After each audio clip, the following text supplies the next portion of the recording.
How are you? Good evening, audience. Tonight we wanted to be able to give you the opportunity to ask questions and to get insights from your candidates.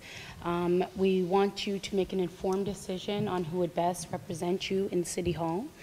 My name is Crystal Perryman-Mark. Can everyone hear me well? Yes? I am a community developer, a writer, and activist in our local community.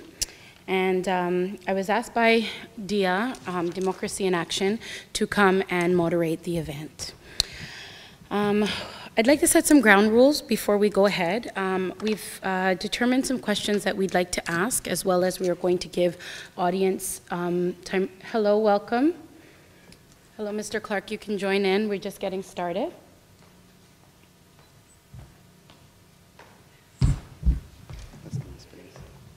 Everyone, this is your sixth candidate, Antonius Clarke. I'm going to give everyone an opportunity to introduce themselves. So as I was saying, I would like to go through some ground rules. We've formulated some questions that we'd like to ask the candidates. We're going to give you an opportunity to answer them. We'll allow the audience to pose follow-up, and we may have some follow-up questions as well. I'd ask that everyone speak in their turn, and to keep things fair, I decided to just do a bit of a roundabout order. So I'll prompt you. So for example, I'll say Anthony, I'll say Arthur, and then you'll go in that order to answer the questions, just to keep it fair. And then I'd like you to remember that if you're heated and you're full of energy and you must respond, to please wait for your turn to speak. And I ask that we would also stay within a reasonable time limit, and if you're prompted with a little sleight of the hand, if you can wrap up. And please remember to answer the specific question asked of you. So we're ready to go? Yes? Okay. So I'd like to start by asking each candidate to introduce themselves and to share with us who they are, what brings them to the position of running for councillor. And we will start with... and you have 1 minute, please. Let's start with Antonius Clarke. Wow. Do I touch this mic? I don't need a mic, right? Yes, use the mic, please. Please use the mic. You're being filmed. Thank you, Mr. Nguyen. Well, it basically is me finding that I've been running in circles all my life, trying to make a difference in the community. And no matter what I've done, I don't feel like I've done enough, or that I've been given enough to make a bigger difference.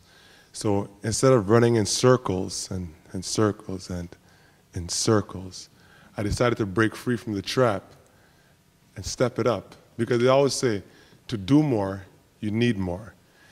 And if I'm looking to influence the community in a positive way, I have to step it up in order to do that. So by running for councillor, I realized that I'll be able to influence the community a lot more, advocate for the change the community needs, and make a lasting impact as I influence those who need to be influenced, and as I serve those who need to be served. Thank you. Can we have John Gallagher? Hi, thanks, Crystal. It's very simple. I'm running because we need real representation in this city. I believe that we need city councilors who are not professional politicians or party operators. Now, I've never even voted before in my life. I'm one of the least political people that I know, but I do understand principles like service to your community, civic duty.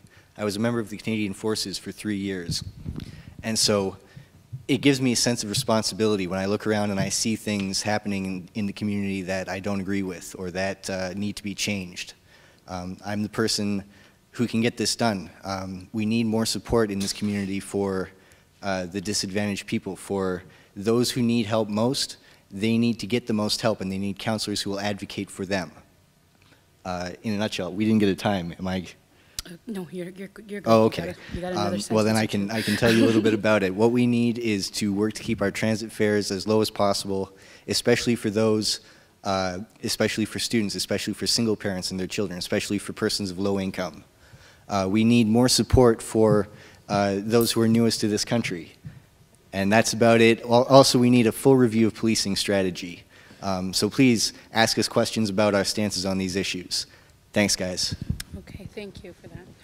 Naseeb Husain, please. Hi, everyone. My name is Naseeb Husain, and I'm brought to the political arena because I believe that there are many issues in this community that need to be addressed.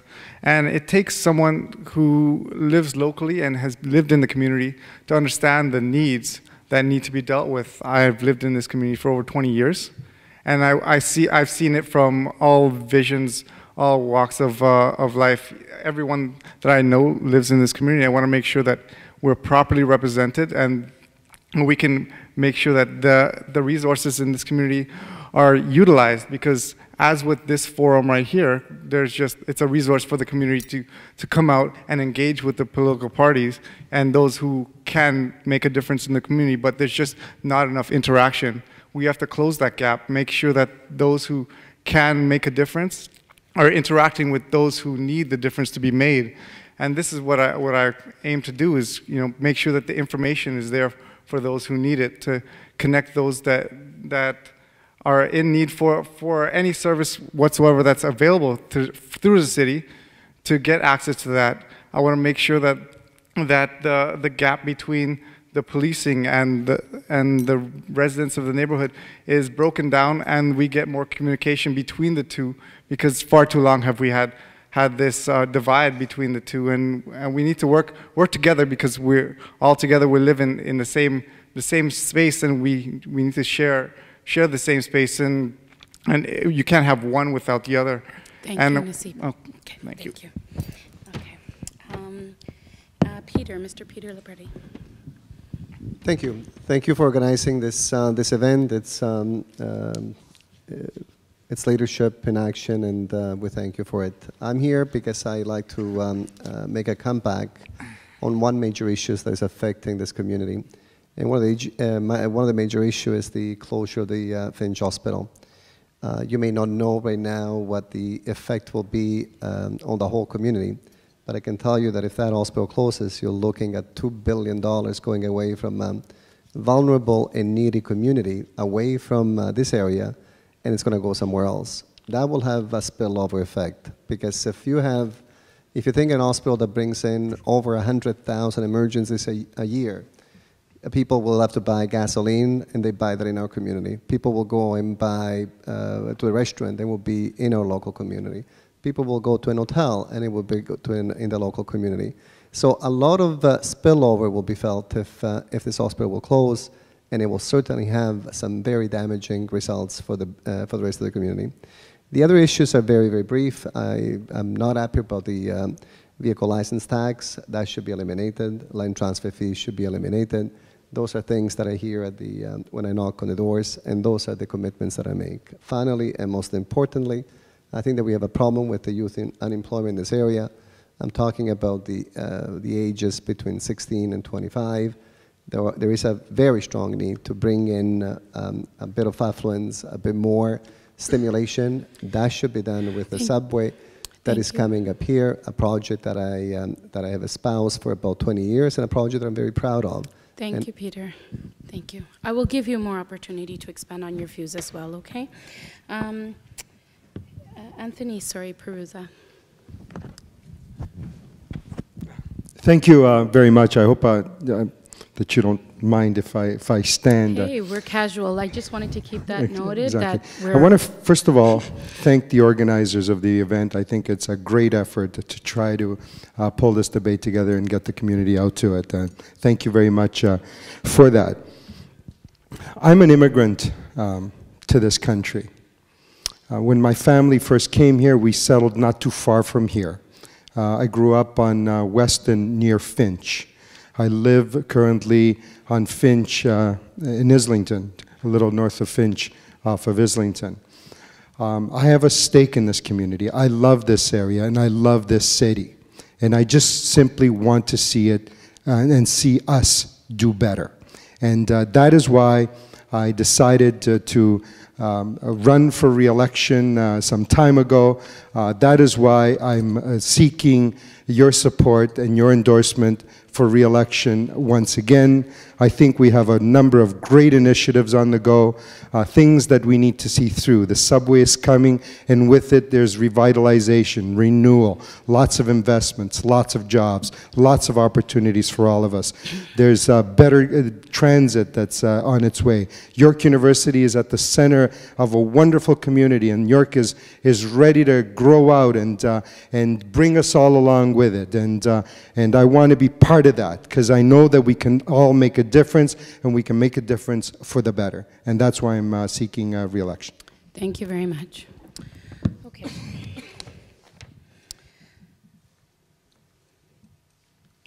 Okay. So, like I was saying earlier, is that we want to keep... Oh! I'm so sorry. Arthur, forgive me. That's quite all right. Arthur, I'm genuinely, Arthur Smitherman. forgive me. Sorry, go ahead. That's okay, not to worry. I'm Arthur Smitherman. I moved into the neighborhood in 2006. I was a director at 235 Grand Ravine, which was a co-op that was in trouble, and we had a lot of corruption among the directors. There were a lot of cultural disputes. I managed to use my legal education, my basic post-secondary education, and my dispute resolution training to resolve them. I became interested in the community actually when I was speaking to some police officers that were on bike. They were community oriented, and I reflected on my training in the criminal justice field to understand that in fact they were involved in community policing.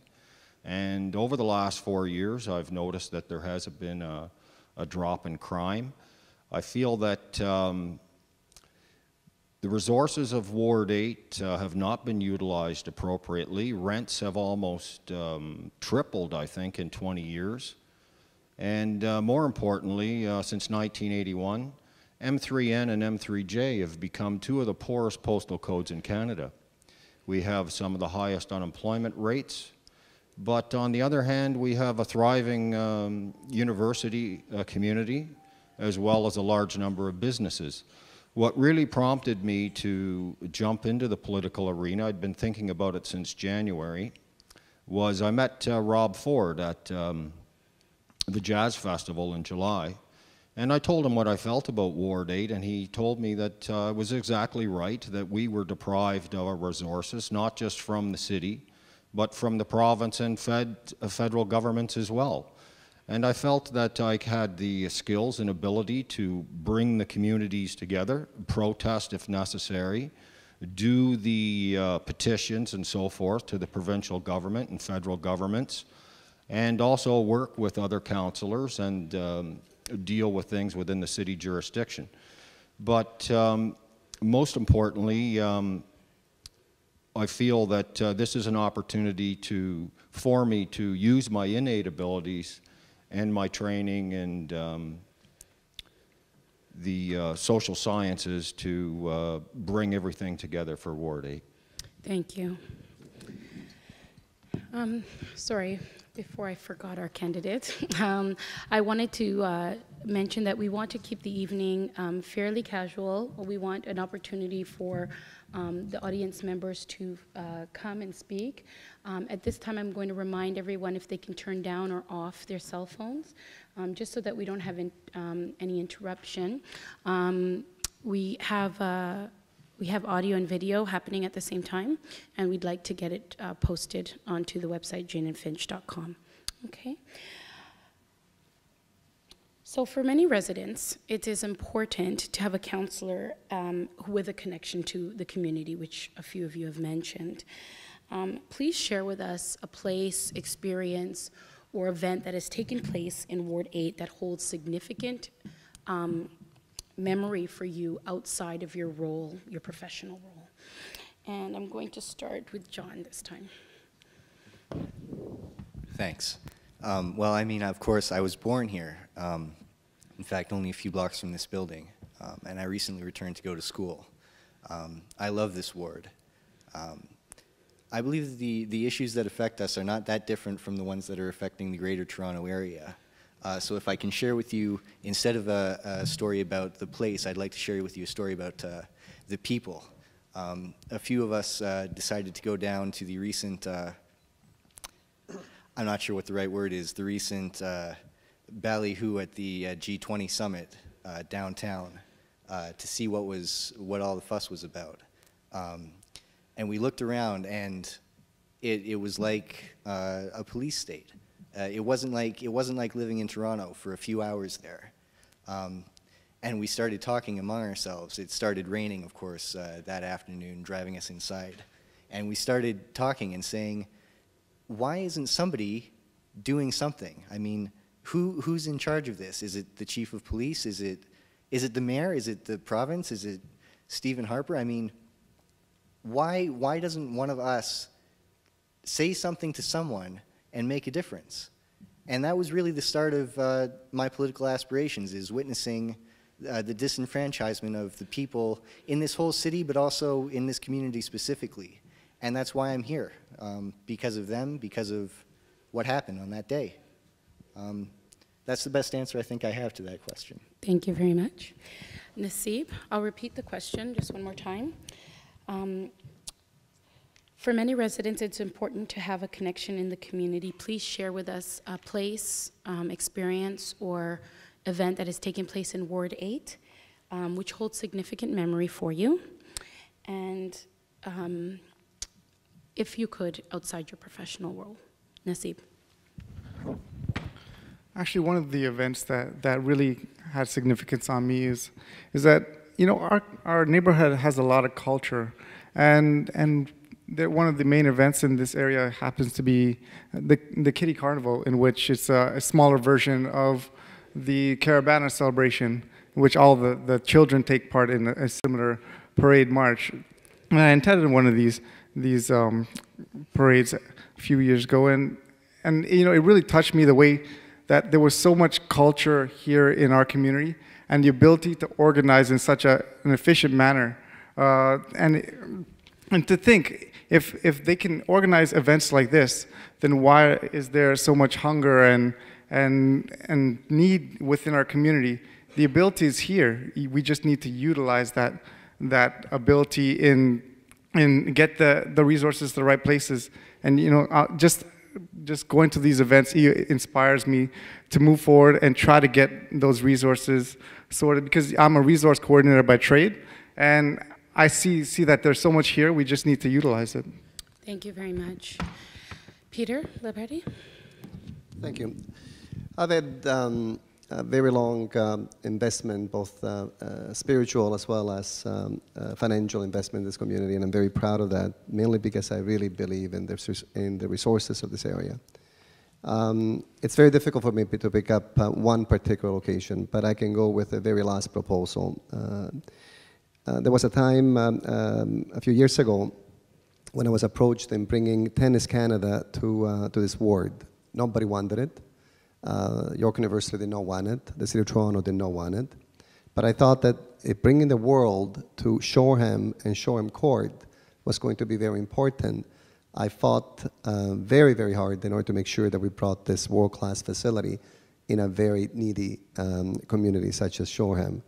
And every time I pass by there, I tell people with pride and say, look, this is something that nobody wanted it, and now it's easy reach for some of the young people to see, some of the young people to work in, some of the people in the media community to participate in. I could have picked many other projects. There are about 120 different projects that I'm very proud of, but this one here is most significant to me. Thank you.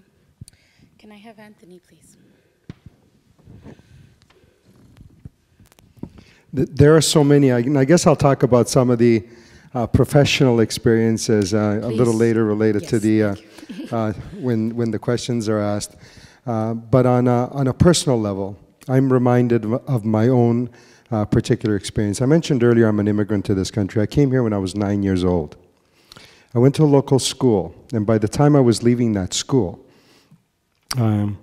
my language skills, you know, were just coming along. And back in those days, we had a program called streaming. They either, you know, you went into general or basic level programs, and if it weren't for athletics, and for an opportunity that was afforded to me by a teacher who was going to St. Basil's at the time, where they only had advanced level programming. That I was able to go to that school because all the teachers were trying to talk my then immigrant parents, my father a carpenter, my mother a factory worker, that I should be going to Emory into the general and basic programs. But that opportunity, that that hand that it was extended to me, allowed me to go into this other school where they only had advanced programs, and I graduated high school, I graduated university, I've had an opportunity to have a political career, held many significant jobs, done many significant things. And the one thing I have never forgotten is that hand that was extended to me back then, because I believe, as I believe today, that when we take decisions in government, and we take many decisions each and every day in office and in our lives, that you need to remember that. You need to remember that, that you also need to extend a hand to those people who need help, when they need that help. It's a lesson I've never forgotten, and it's a lesson I'm always going to carry with me. Thank you. Arthur Smitherman? For me, one of the most important things in motivating me to get into the political arena was, in fact, reading the study that the United Way did called Poverty by Postal Code. And when I read the essay that they wrote, I was extremely disturbed. I looked at the demographics of M3N and M3J, and I became quite concerned. And then I looked at the demographics on the city website, and I felt that whatever was going on just wasn't good enough. And I felt that I had the abilities and the determination to turn it around. So I don't mean to be evasive by mentioning that. It is directly relative because of the postal code aspect to it. But for all intents and purposes, Ward 8 is a story of underutilized assets. It's a story of discrimination by all three levels of government. And it's an example of a failing political system. And that's why I'm here today. Thank you, Arthur. Antonius Clarke? Well, I don't know if it's to mention the first day I came to Canada, and I used to live at 117 Driftwood Avenue. Coming out the airport, I never saw snow, but then going home, I saw snow on my front lawn. I was like, wow, this is snow. Or I don't know what it was to say, my first experience in elementary school or high school when I became the school president, never thinking that I could, and then winning. Or is it to say that going to university is the best memory when I'm leaving high school and here I am in first year university and realizing it's like a shopping center because everyone is dressed up like they're going to a party, and I'm wondering, like, is this learning or is this a fashion contest? Or if it's to say, when my stepfather got murdered at my home, and I'm sitting down at McDonald's at Jane-Finch Mall with Tracy Huffman, I believe she was the Toronto Sun or the Star at that time, speaking about my work in the community, and then getting a phone call saying that, hey, there is blood leading from your doorsteps, and I think something's wrong, and having to rush home. Or if it's standing up in this very theater, just about there where that mic is, and Peter Preti's over here, and they're having a police discussion about policing in the community, and me standing there so angry because a week ago my stepfather was killed, and I feel like the world is against me, the world's on my shoulder, and venting and saying, what are you guys doing to help the community? And Peter coming over to me and giving me some assistance and trying to make a difference in the community. I have too many memories here. I don't know which one is the best, but I think those are good enough for me. Is that fair? Well, did sure. I answer your question? Yes, thank you. Yes, you did. Okay, I'd like to move on. The neighborhood has undergone renaming, and renaming is often connected to trying to reduce, well, in this instance, it's the renaming. Some of the community feels it's connected to trying to reduce the image of crime. We know the Jane-Finch corridor has a negative connotation, and we can blame many spheres for that. But I wanted to ask, based on your observation, is there more crime in this community than other wards in Toronto? And why do you think What are your ideas around that? And tell us, please, about your perspectives on crime within this ward. And I'm going to start this time with Naseeb Husain. Personally, I don't think that this ward has more crime than anywhere else in the city. It's just a matter of image, and we've had this image for quite some time now, since I would say maybe 20 years. It's just been slowly developing, and the media picks up on that, and they just keep running stories about negative things about this neighborhood. But I feel safer here than I do walking downtown, and I want to make sure that the rest of the community feels the same way. And in terms of safety, you know what? The police are here, and they're doing their job, and the community's here, and they want to see more being done. But it's just about getting interaction with what we have here, and through interaction with the community, that's the way we're going to be able to change this. And we need somebody to go out there and promote a positive image for our community, and that's the way we're going to change this. And the stereotype that we're worse than anywhere else in the city, it's totally false, and we need to change it. Okay, thank you. Peter Preti, please. Yes, crime at the national level has gone down all over the country, and has been down also in the city of Toronto. The unfortunate experience, however, is that in the past year, violent crime, without going into all the details, has been on the rise in this community. And that is a concern to me. This year has not been a good year so far.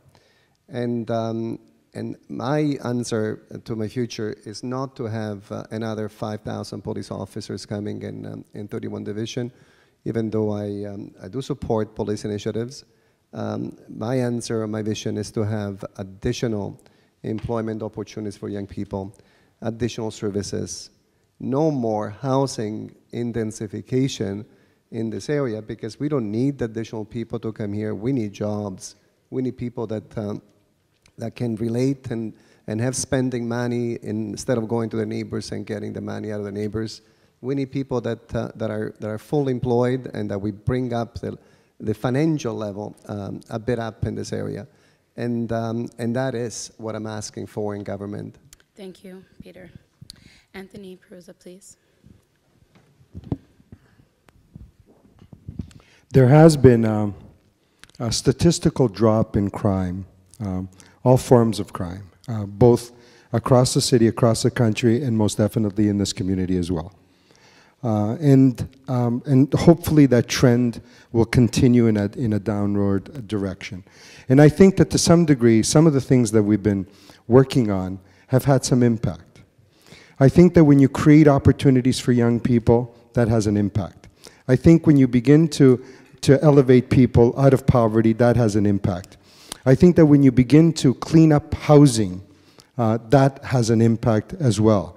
I think that when you begin to deliver programs through our schools, through our community centers, and through our libraries, that has an impact. And we have been doing that. I think that when you target a community, as we've been designated the priority neighborhood, and you build centers and activity places for young people, like the Hearts Hub that we just built here that's heavily used now by local folks, I think that ultimately has an impact. And hopefully all of those things put together will continue to move crime in a downward direction in this area.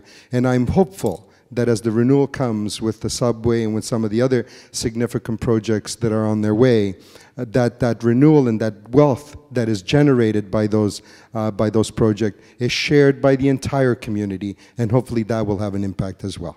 Thank you. Can I have Arthur Smitherman? Well, firstly, to understand crime, we have to understand that the culture of policing is, in fact, to invent and manufacture criminals. So a significant portion of the crime that takes place is in fact, invented. Another thing we have to consider is that scarcity of resources causes conflict, and conflict equates to crime.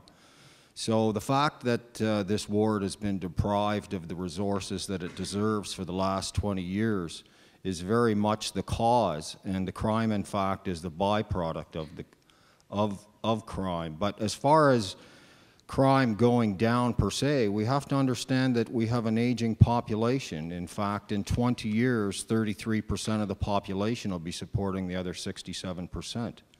So that's a very significant thing to know as well. With respect to policing, I spoke to Mr. Robin Ebo, who runs the Afro-Canadian Mediation Center, and he seemed to feel the same thing that I did, that in fact we need to work with the police more to be less confrontational and be less more subjective rather than objective. And I think when we get the resources that we should be getting, and we start providing more support at the community school level, there will be a significant drop in crime. Certainly unemployment is a big problem, and I see the best way to deal with unemployment is to be our own solution and to help the young people to develop their own business plans and very much learn to be their own entrepreneurs. And I'm proposing, if elected, that we have our own Chamber of Commerce and have a junior Chamber of Commerce where, in fact, we can develop our own entrepreneurs, and I think that'll be a significant help as well. Thank you. Antonius, please. Clarke.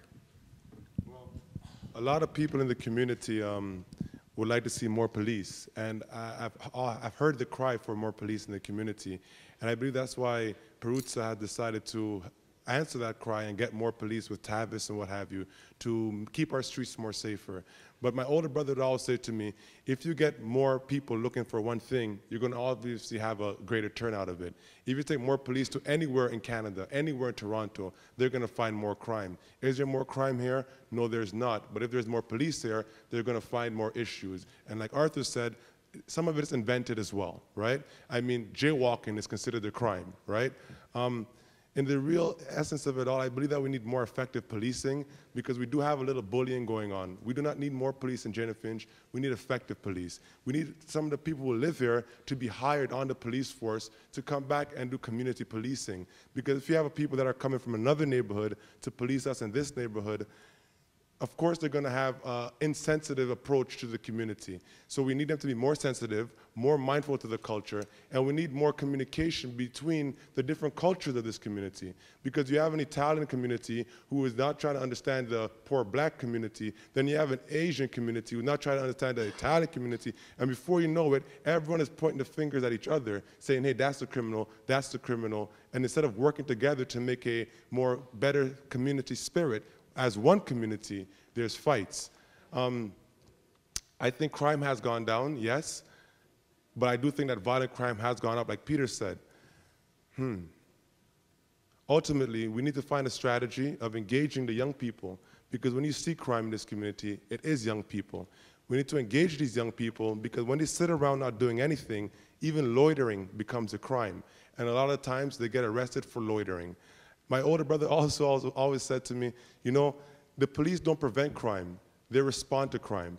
You go to an event where the police are walking around and a shot rings out, someone dies. The police were there, but all they could do at that point is respond to crime. So having more police in the community is not going to decrease crime, they're just going to respond a lot more often. So we need to find a way to get to the roots of the problem, to rid the community of the crime, so that we can have a safer community. Personally, the community is extremely safe. Thank you.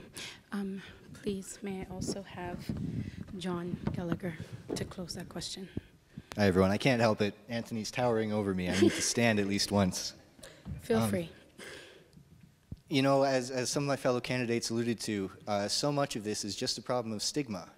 And it's prejudice, plain and simple, a lot of it. You get that feeling in the remarks of certain mayoral candidates who I cannot afford to name. You know, talking about how the problem is so many immigrants into this city, that's what the problem is. Toronto, our motto is diversity, our strength. And where do you think they're talking about? It's here. This is the real Toronto as far as I'm concerned. We don't have a problem. We have a perception of a problem. I can't speak for everybody, but I feel safe walking around our community at night. I feel as safe as anywhere I've lived. You know, I hate to keep telling stories about the G20 summit, but it goes to my next point, is that we don't need more police, we need smarter policing. We need, as Mr. Clarke said, more effective policing. I just want to tell the story about, has anybody heard the story of Officer Bubbles? I get a couple murmurs. All right. I'm going to give you 1 moment for that. 1 minute. Okay, Yes. I can do this in 1 minute. Great. An officer at the G20 summit arrested a protester for blowing bubbles at him. Oh, dear. Yeah, true story. I remember. So Sorry, you go ahead. know. And this was, of course, uploaded to YouTube. And everybody said, what is going on? What is this man doing? He's a bully. He's a fool. And the way he's chosen to prove that he's not a bully or a fool is by suing YouTube.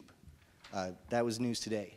This is exactly what I mean. It's symptomatic of a larger problem with just the failure of police to think, the failure of them to really be in touch with the real world and what the community needs. This is exactly what we need less of in our community. And once we get that, we can turn it around, we can have pride in our community. Like I said, the recent immigrant community combined with York University, we're the real Toronto. We have so much potential here. We need to recognize that. Thank you. Thank you. Okay, so I want to ask a follow-up question, and after to this, I'm going to open up to the audience to speak again on the issue of perception of crime in the area. What role have you yourself played in the past years in terms, this is also a community development question as well, to make sure that Jane-Finch is not known as a safe haven for criminals, but instead a community with hardworking people, assets that are positive? And what do you plan to do to meaningfully address the crime that does exist for those who feel it's unsafe and who have moved out? What do you think as counselor would be your role to work on the crime that we do have, that we have acknowledged that is there? And I want to start with Peter Preti. Wow, do we have half an hour to answer all those questions? Well, okay, I'll give you sure. 3 minutes for this question. It's a very important summary because you touch upon 4 or 5 different arguments, and I'd like to discuss them all. But as an individual, I've taken enough steps to make sure that I truly believe, and I continue to believe, even after my 2006 election, in this community. I took one of the vulnerable buildings in the Jane-Shoreham area, a vulnerable building that was being abandoned, not something to be proud of, and I created one of the medical clinics to be proud of in this community. Retrofitted it inside, retrofitted it outside to make it look a very attractive building, a very good building. And I truly poured in my heart, my emotions, and my money in order to make sure that this building was going to be an example to everybody in the area. In terms of crime, yes, crime, it's not an easy solution. It's at least a 5-pronged approach. You cannot just say that the police involvement and relations will improve in the area. It's only one of the many things. I make sure that there are, in my past 4 years, I've helped at least 5 churches, 2 temples, and the mosque to try to teach some of the young people the values, try to cater to the young people and make them better citizens. In terms of, as an employer in this area, I'm very pleased to tell you that I've had at least 5 young people that were between 17 and 21 that are still working at the Jane-Shoreham Clinic, motivating them to enter medical school or going to the medical field right from the vulnerable communities such as Shoreham Court, Driftwood Court, and others. So those are the practical, concrete examples of what I'm giving you in my approach in terms of helping this community and making sure this community continues to thrive. Will we be able to solve the problem as a city councillor? Not alone. We need the province, we need the feds, we need the social services, we need the parents, we need the policing, we need the institutions, we need the churches. All of those will be at hand in order to solve the problems in this community. Without the cooperation of all, we won't be able to succeed. Thank you. May I have Anthony Perruzza?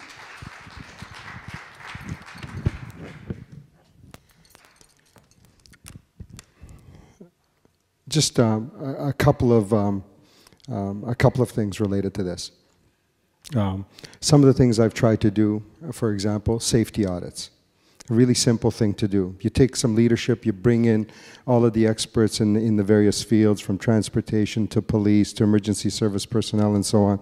You bring them into the neighborhood, you do a walkabout, and you know, you take down notes and try to make unsafe areas safer. So you get the experts in their various fields, you clear some shrubs, you bring in some lighting, you do changes to areas, you make them safer. That's one thing we've done and we've tried to do, and one thing, and something we will continue to do. And you do it on a neighborhood by neighborhood basis.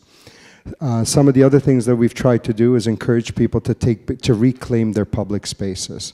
So I've tried to bring in landscaping around housing, for example, where once barren places existed, now you have benches, you have activity places, so that people can come out and reclaim those spaces, so that as people come out into the community, you make it safer.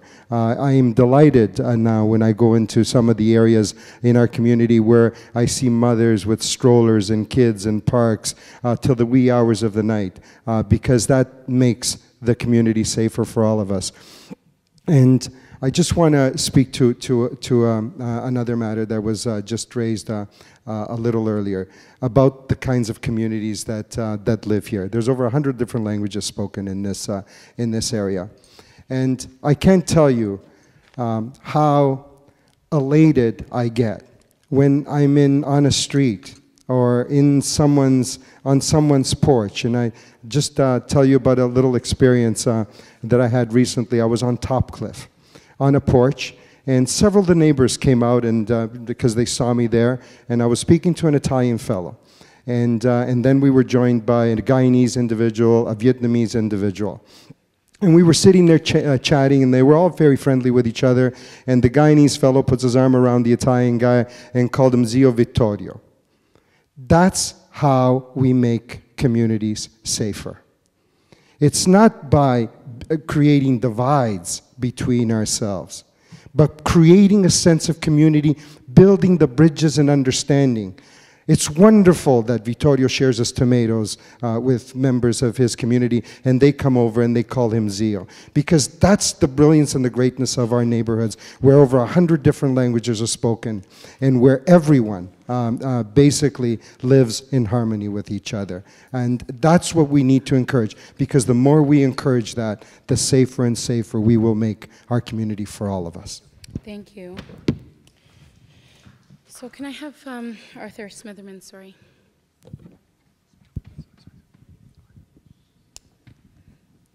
Okay, so just before you go ahead, I just want to remind everybody we're reaching at 7. We'd like to close our debate about 8:15 this evening.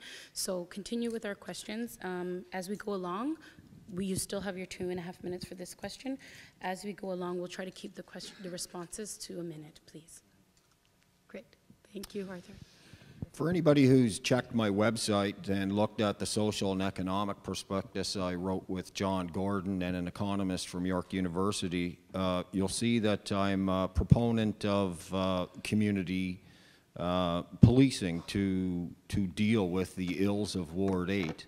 But it goes to much more than that. I would really like to foster a community mentality and a community togetherness by bringing more to the community school level. I would like to see adult education at community school level. I'd like to see English as a second language. I would like to see meal plans and daycare right at the school level. And what happens as a consequence of that is that the community starts to nurture the people that are at the community, and you foster a sense of community within that direct community.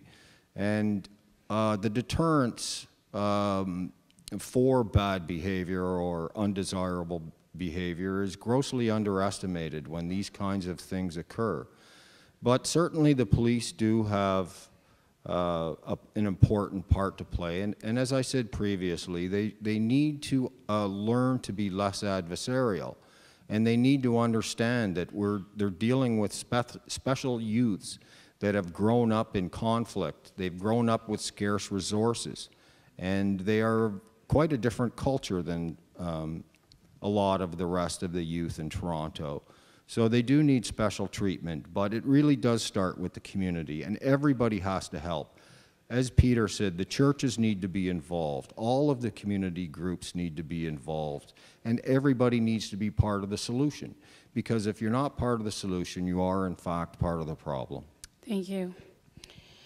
Can I have Antonius Clarke, please? Well, I'm going to have to be honest with you, Crystal. That was a really big question. I see. And to do justice to that question, I'd like you to break it down into two for me. I believe the first half was about what I have tried to do in the community to deter the bad image and the crime. And the second half was, what do I plan to do as a counselor to try to make a difference in the community? Correct. Correct. Well, I started up an organization called Friends in Trouble Youth Initiative and raised over $500,000 to engage the most at-risk youth in the community.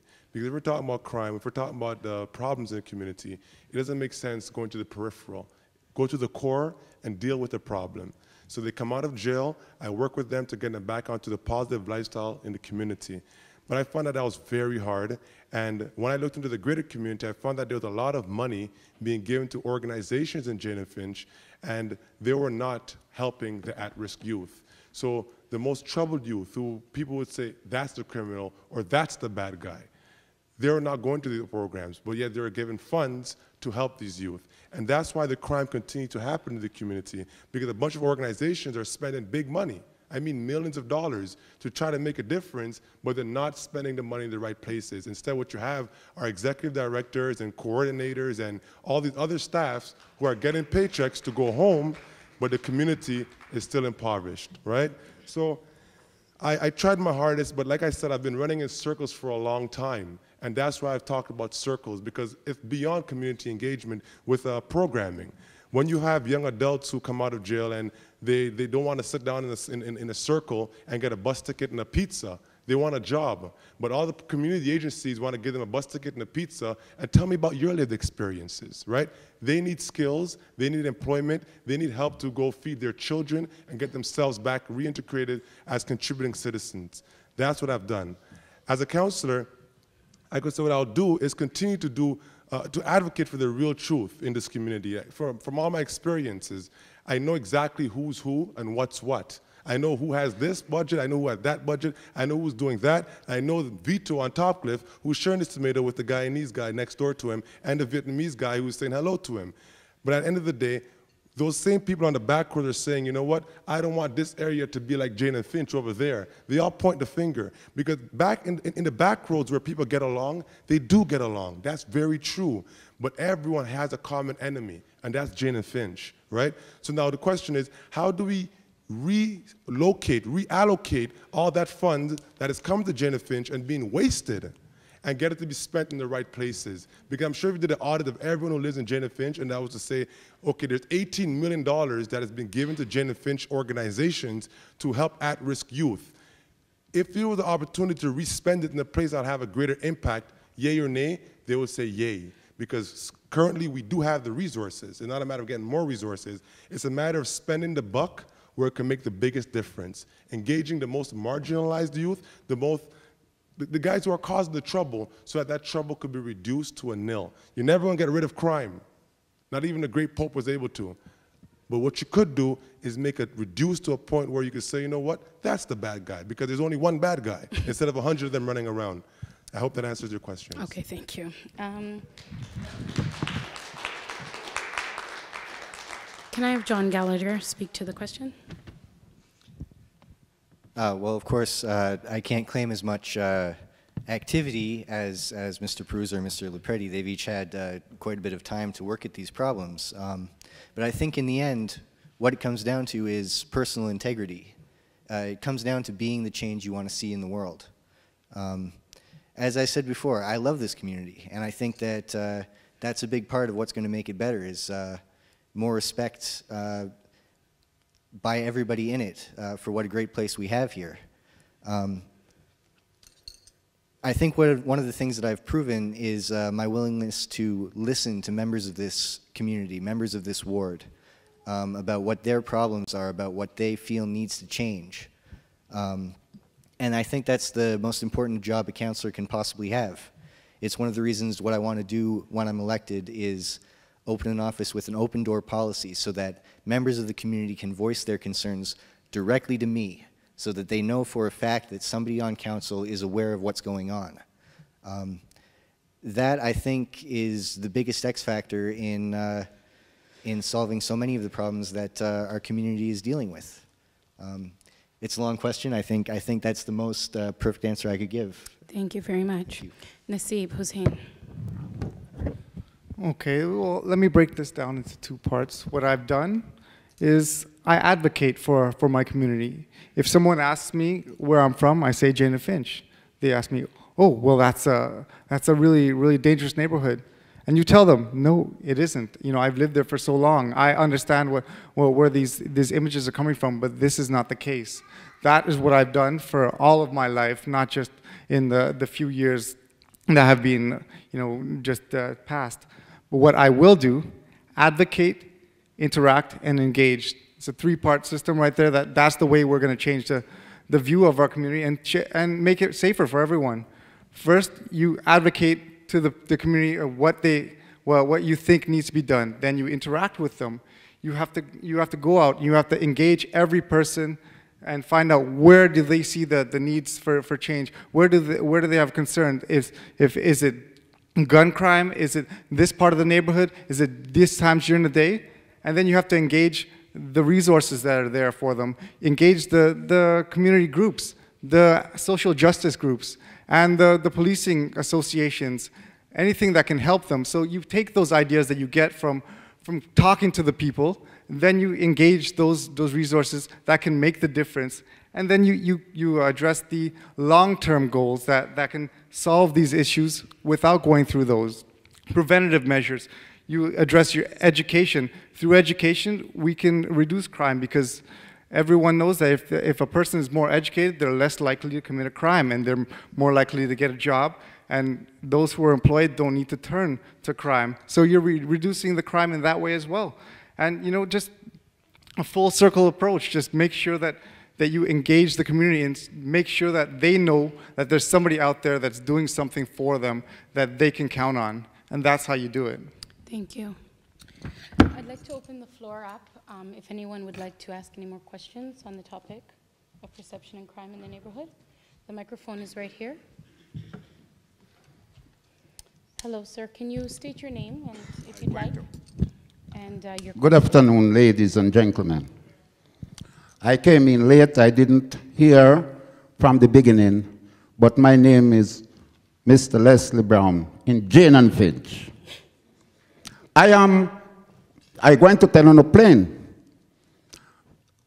There are two councillors up there that know me. And I've been going through a lot in Jane-Finch with Mr. Preti, Mr. Perruzza. And they are councillors in this area. But it's not them, it's me. Me are the one that elect anyone that run in Jane-Finch.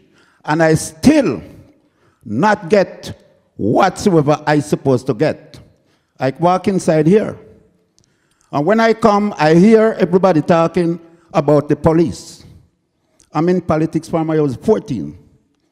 And I come in Canada and I live in Jane-Finch from 1982. Every politician in here know me. Trusty. I see 3 new faces up there, or 4, which do not know nothing about Jane-Finch, or they know. Me is the one know. And when I tell you from the depths, I wasn't coming here. But the people in the neighborhood say, Mr. Brown, come and hear what it is. Because those two councillors, Mr. Preti, Mr. Perruzza, know what I do. If I say them not to win, they're not going to win. There are different cases, not the police is the problem. It's the work, lack of work in this community. I work with the city. And I work in water, and I leave water and work in the community center. Through what? The youth. And if I could name how many dead before my face, it's not the police, it's the solution. It's who got there to look after the people. And there are lots of suggestions that I have that I would ask. Sir, both council, I know, but I beg a little time because... I just want you to put it in a question. Yes. Thank I am the one that bearing the headache in this community. And the question that I'm going to ask, housing is rich. Housing is rich. Most of these people call me and show me the condition and show me how much they're paying for rent. For all these years, I've been fighting for a youth place in Jane-Finch. And anytime we got a youth center that is youth, most of the crime will cut down. Councillor, just last week I was listening to the TV where you cannot have 4 or 5 cars. Those are waste.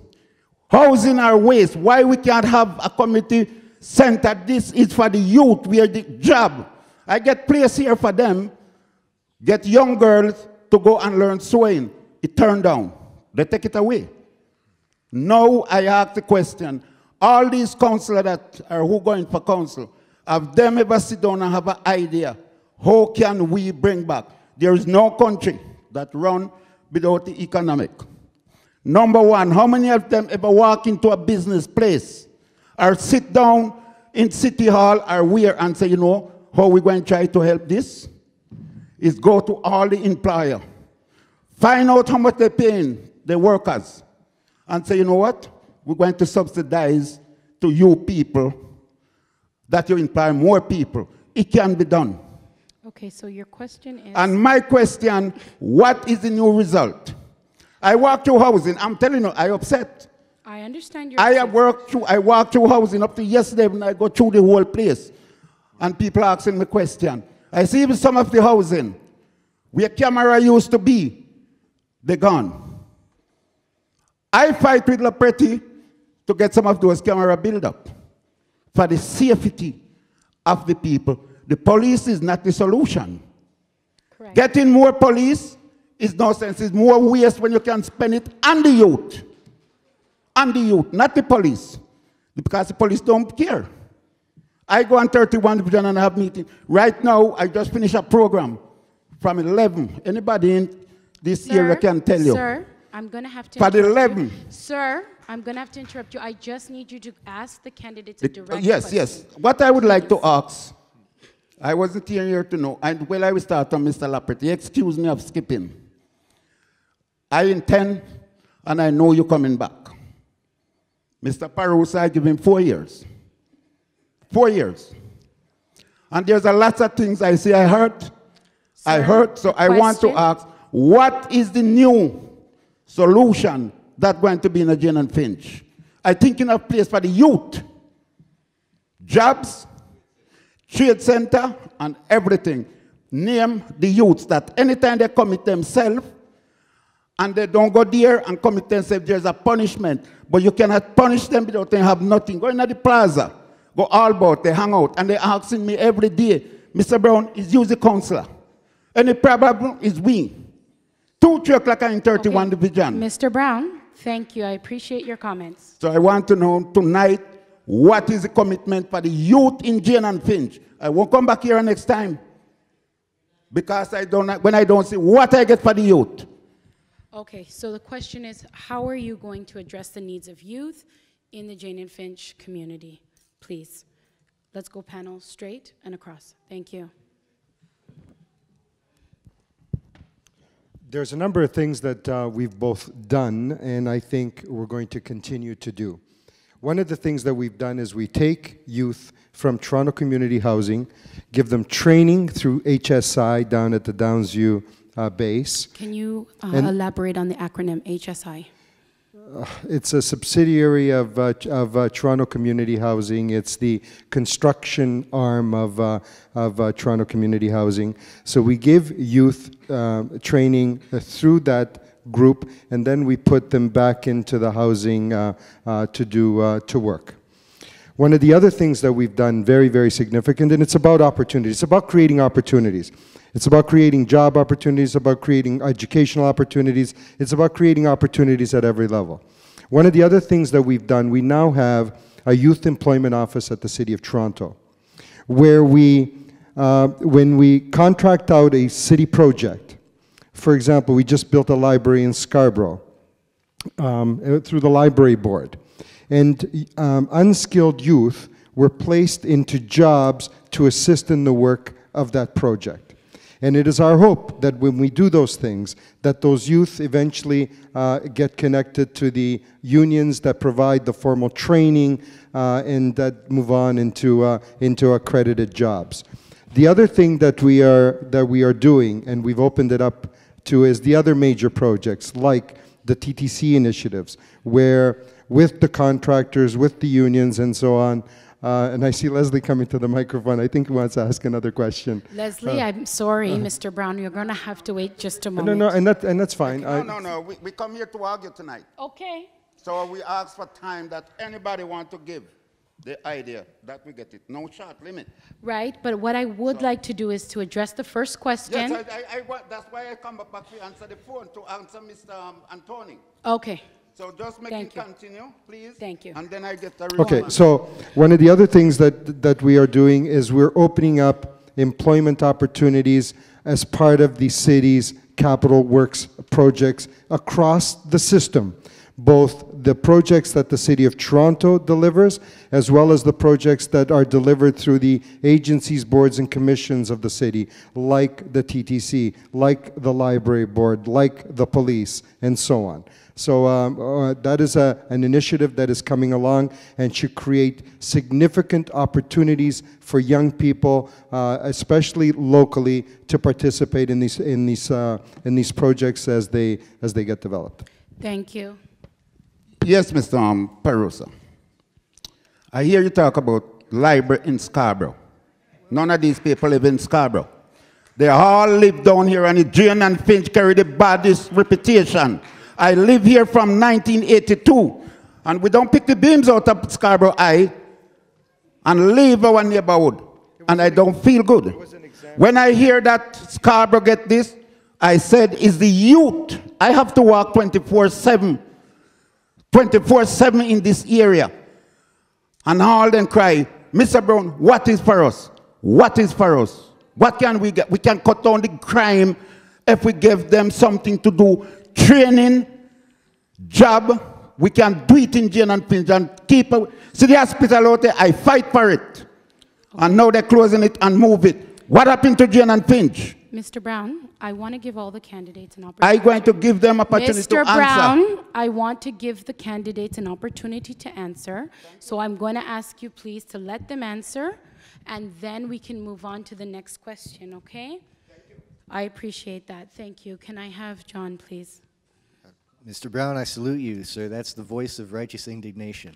And that's, I mean, that's the kind of passion that deserves respect, please. And I think you're absolutely right. We need to engage youth. At the Driftwood Community Center, where we were all gathered to listen to members of the community, the big issues that they felt needed our attention were youth-centered. They were saying, we need programs for youth that they will engage with, not just youth programs, but something that will actually interest youth.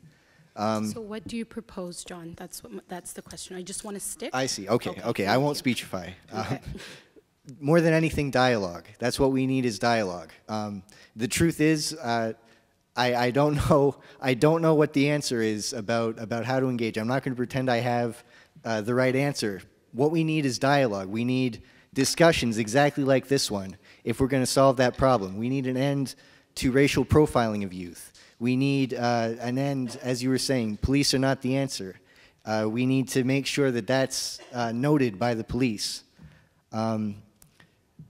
That's the best I can offer as far as, at this point, we need more dialogue between council and the public. And I think your speech is the biggest indication that old solutions haven't worked, and we need new blood in council, somebody who's willing to work towards solving these problems. Thank you. Naseeb?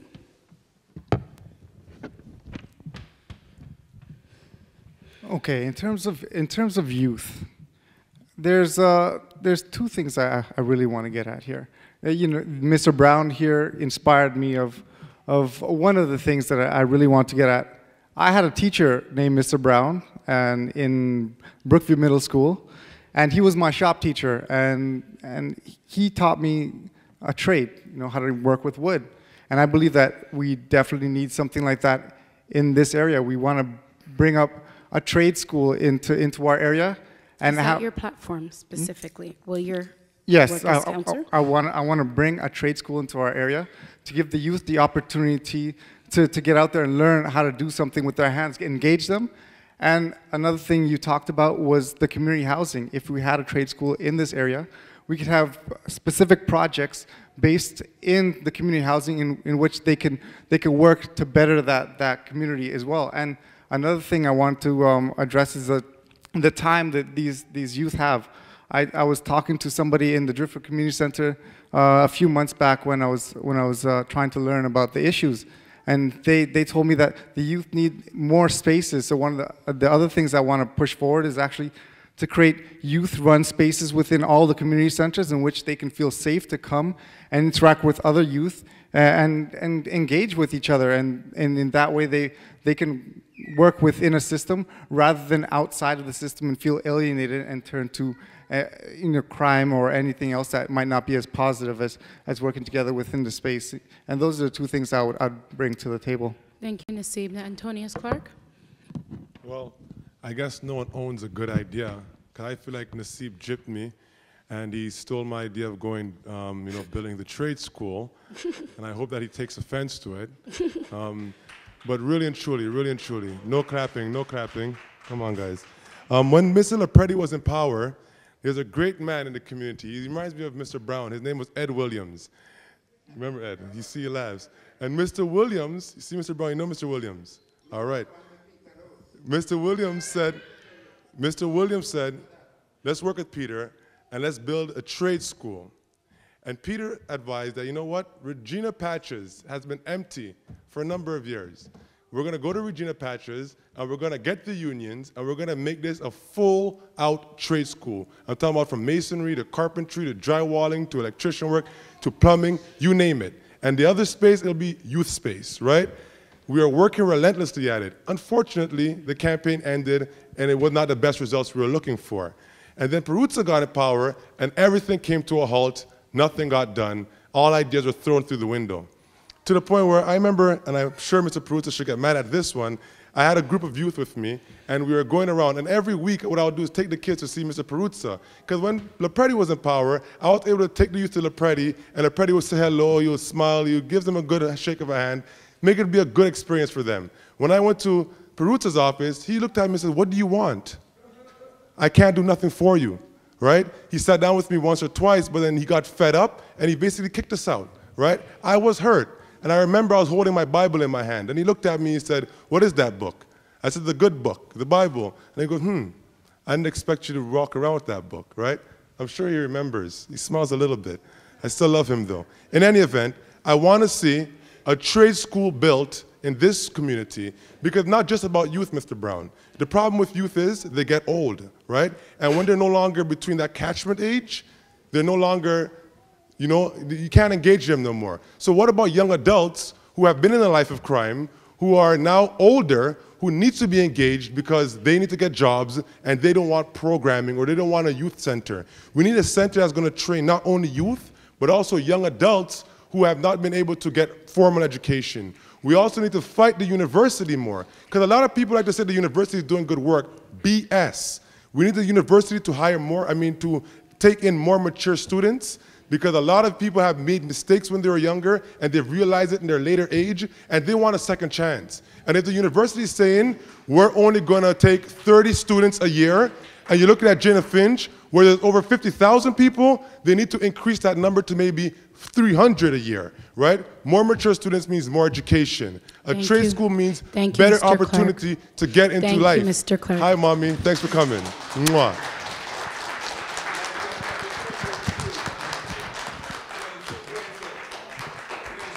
Very good. Mr. Lepreti, please. If you could pardon me and allow me to make a 30-second announcement. Unfortunately, I had a 7:30 meeting with a group of people at the Allen Road and Shepherd Avenue where a woman, an elderly woman, was struck, and the residents wanted to meet with me to see my vision for safety in that community tonight. If anybody here is from my office, could you please advise that I will be delayed until after 8 o'clock, and I will only be able to stay until 8 o'clock. I understand. Thank you. Mr. Leslie Brown, you are the success story of Jane-Finch, and I truly mean it. Thank you. You're the success story of Jane-Finch because you truly care about the community. I have never seen a gentleman stand up to a bunch of young people without being afraid and telling them how to behave. I mean, I was afraid standing beside him the other day on Yorkwood's Plaza, and he was there, you know, yelling at some young kids because they were misbehaving in the plaza without being afraid of saying, I am working at the community center, and I dare you to come in the community center and misbehave over there. You are a success story indeed. They should call you Mr. Jane-Finch. Mr. Lepreti, your platform. I've had the pleasure of helping in sharing Mr. Brown's success story by doing something for him when he started to work for the City of Toronto. But I wanted to say there are two small events that I used to do in this community. Very, very successful events. A youth fair every single year. I would get the police department, the hospital, York University, some of the big businesses in this community, meet at the Driftwood Community Center and have all these people and invite all the youth in this community to come there and be exposed to some of the positions that may be available in the area. As a result of those youth fair, I can tell you that the very first black female planner for the City of North York, and I mean it, the first black city planner, a very important role, not somebody not someone that has a menial job, but a planner, came from Jane-Finch, and it was a woman. The first black male planner for the City of North York came from Finch. It was because of these activities that we did in this community, and I'm very proud to say that the youth fairs were essential to this community in order to try to get them jobs in here. What shames me the most is to say that we have two schools in this area. Two schools. One that I think is sponsored by one of the candidates in this, on this panel that charges $7,000 per student to go and get some training. And then there is mine, a Finch and Cheswood, where we churn out 30 young people every single trimester, and we teach them to do very small jobs, painting, tile setting, drywalling, whatever, and we find them jobs for $2,000. This is a sacrilege in this community. It should be totally, totally free. We have asked the government of Ontario for sponsorship. We've asked the City of Toronto to give us money, not one penny, and we're surviving only on very, very small donations from the community in order to get these young people alive. Thank you, Mr. Lepreti. Mr. Smitherman, and once you're finished, I'd just like to know we have 4 questions coming up, okay? And I'm going to limit the responses to 30 seconds, okay? Go ahead, Mr. Smitherman. Thank you. Firstly, I think we should recognize Mr. Brown as a pillar of the community. I appreciate the way he refused to be censored and demanded his rebuttal to his argument. If we had another 47,000 like Mr. Brown, we probably wouldn't have any problems here. I think that it's very important that we work with unions. I've had first-hand experience with the Operators Union and the Laborers Union, and they in fact do have programs.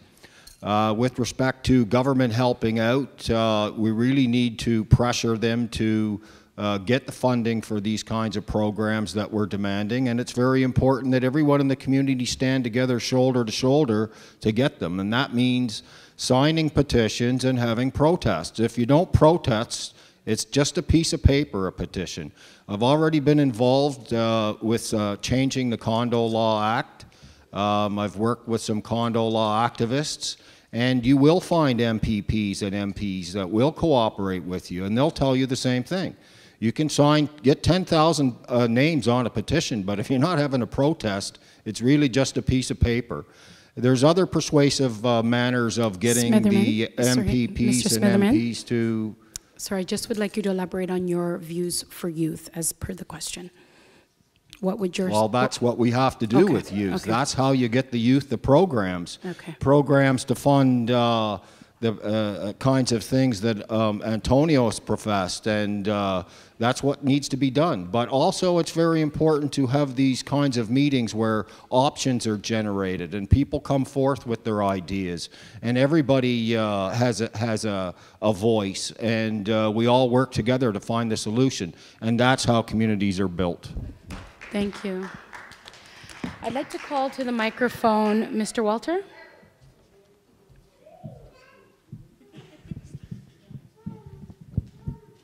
I do believe that everybody knows here how badly we need our hospital in the community. We feel our hospital is sick. Public communication, transparent communication does not exist. We feel that the transparent public consultation is a pill hard to swallow. We want to know what will happen to the hospital when the new hospital is going to be built. I've learned that Anthony Perruzza has been accepting money from Ruben Devlin to run his campaign. He also tells us that he's on our side to keep our hospital here. Now, I would really like to know whose side is he really on? If he's on Ruben Devlin, who wants to move the hospital, or is he on our side who's going to keep it here? Okay.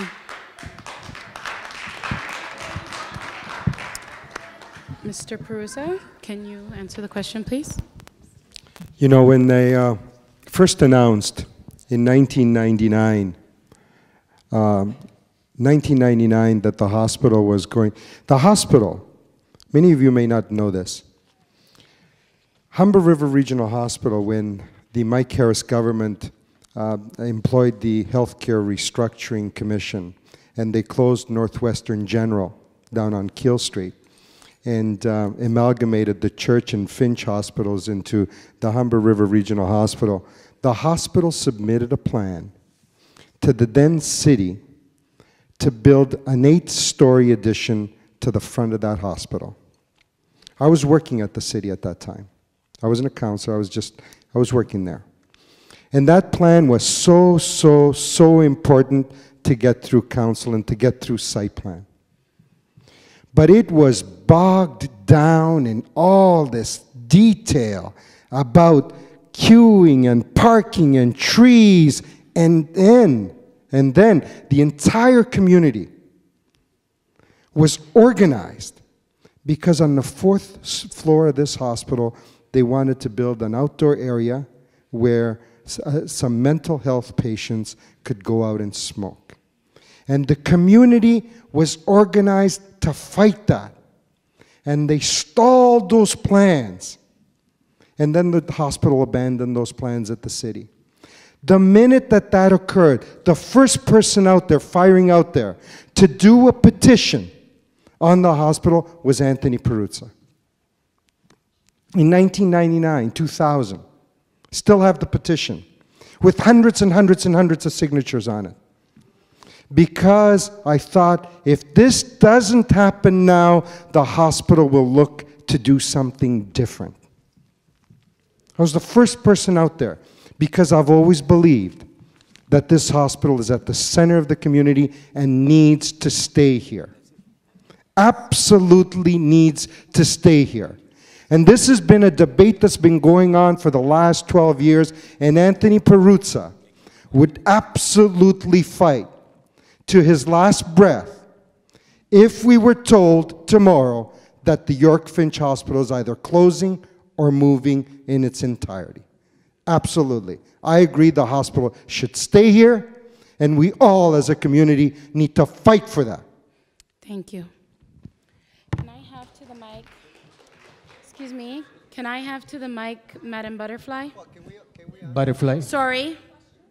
The question was actually directed at Mr. Perruzza, but if you would like, please address. I'd like to answer the question because inadvertently, I think that someone brought me into the fight. This is January 1995, long before he addresses the 1999 period, where it says Metro Toronto Hospital restructuring to happen over the next 2 years.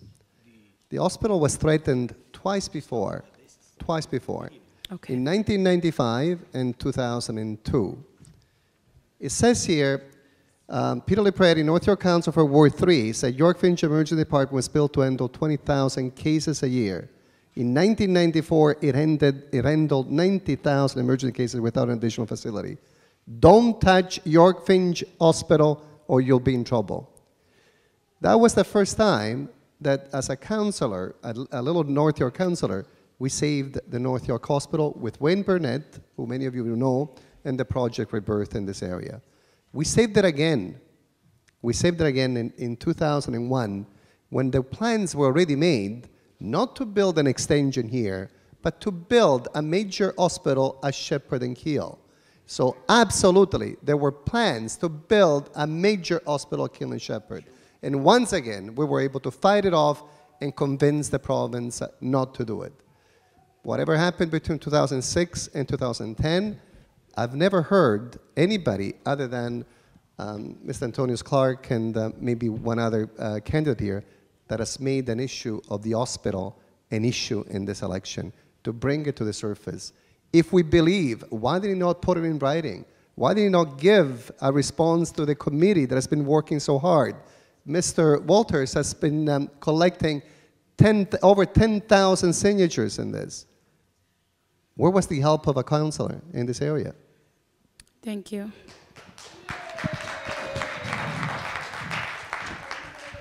I think the rest of us should respond if Absolutely. Okay. That's only fair. Thank you. Thank you. Again, I don't have sins of my past to answer for about who didn't save what or trying to get credit for anything, but I can tell you that it would be a very hard argument to make that one thing our community needs less of is hospitals. Or schools for that matter. I mean, we need these are the things we can't do without. It's as simple as that. Just a moment. Okay. Go ahead. We'll go across. You know, I'll have to agree. Everyone's going to say that, well, there's no room to lose a hospital or a school. You know, I've worked with Walter in the past, and I understand the need of having a hospital here, the social economic needs. You know, our community can't deal without that. But what's happened here is that the community has been taken out of the picture and has not been consulted enough, if there was any consulting at all. Walter would be able to speak more on that. But what we need to do now is actually open the channels of communication between those who make the decisions and those who want to get input on those decisions. That is not there right now. All communication has been blocked out. The Humber River Health Coalition has been trying to open these consultations with the community so that we can have some input on what's happening with the site. It's been told to us that the site is already been slated to change facilities to the new site. And what we need to do is actually open those communication lines again with those who can make a difference and try to make some sort of an impact on what facilities and what services that we can use the site that's already here to make sure that the social economic difficulties that would incur if we lose those services shall not. Thank you. Antonius. In going door to door, I have found that there is a great split in the community. Half of the community wants the hospital to go because they feel that the service that they're getting there is atrocious and that having a new facility will give them better service. And it's sad, but it's a reality. Elderly people are saying, my husband was dying, I took him there. She said, I might as well have killed him myself because the service was that bad. My mom used to work at the hospital. To take it further, another half says, no, we need the hospital, right? The reality is even the walk-in clinics in the community are poorly serviced. You go to a walk-in clinic, you go there for 3 hours, you get only one problem at a time. I went to the doctor, I had 3 problems, one with my head, one with my hand, one with my foot. I said, Doc, I'm here for my 3 problems. He said, choose one, right?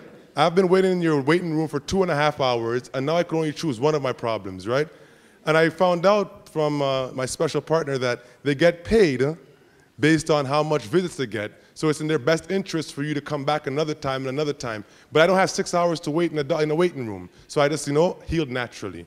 What I would like to see for that site, because we are going to lose our hospital, is that ambulatory care is not enough. Ambulatory care is going to be a poor walk-in clinic again with poor services, everyone frustrated and dissatisfied, and all the attention and money is going to go to the brand new facility at Keelan Wilson. I'd like to see that there is a geriatric center of excellence, and this is not my idea. This comes from Rennie, Walter, and the other people in the Humber Health Coalition, that there is a great aging population. You go door to door, you see a lot of elderly people who are becoming seniors, their children move out to Woodbridge or wherever else it may be, and leave them at home, right? There's going to need to be an increase in capacity for old folks' homes where the elders could be taken care of as they exit out of life. And I think that's very important because there is a great aging population. Thank you. Mr. Smitherman? Well, I think it's quite clear that with the aging population, I mentioned the demographics previously, that the hospital is needed. It's needed for economic reasons as well. And if Walter's going to get 10,000 names on a petition, I'm sure we can get 2,000 or 3,000 people at least to protest. And if in fact that happens and I'm elected as council, it's out of the question that that hospital's going to close. Thank you. I'd like to call to the mic Benny. Sorry. Benny, and then you will be next. What? You're next.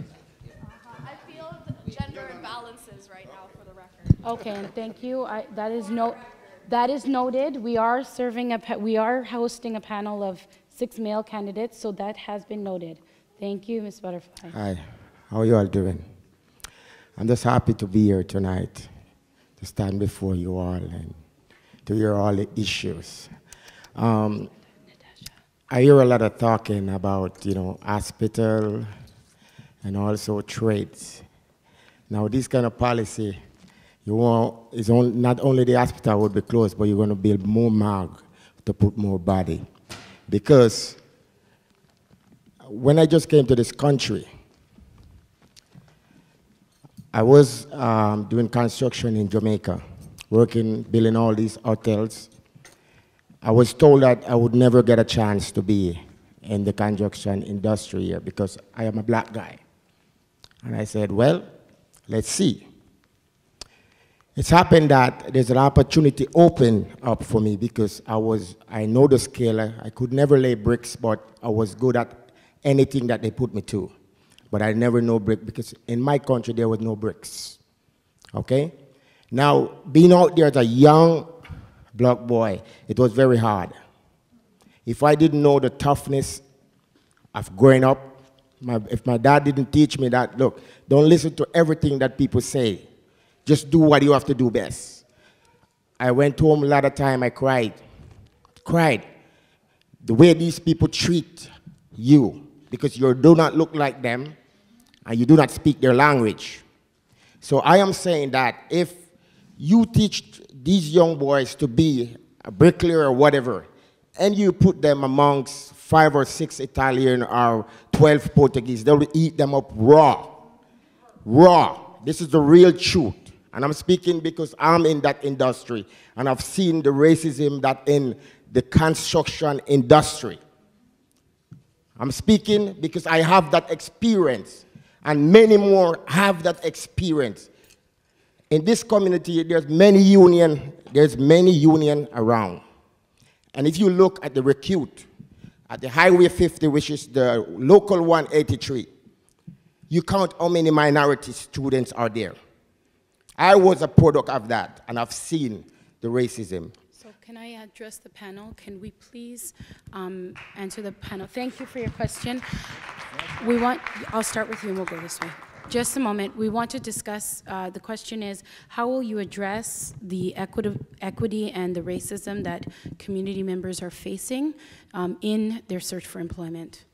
And we'll go from Mr. Smitherman back this way. I have firsthand experience with the kinds of experiences this gentleman's talking about. I've worked in construction primarily as a truck driver, and I've been discriminated myself as a mungie cake. And I'm very well aware that the Portuguese are a very hard group to crack, less so with the Italian community. And in fact, this man is speaking the truth. There is a lot of discrimination amongst the unions. There's no question about it. How you would deal with it is make them aware of it and make them accountable for it. You can also go to the Human Rights Commission. And as I told you when I met you the other day and gave you my phone number, I have firsthand experience doing these kinds of disputes. And I'd certainly be able to handle it for you, as I said. These kinds of disputes need to be dealt with on a case-by-case basis.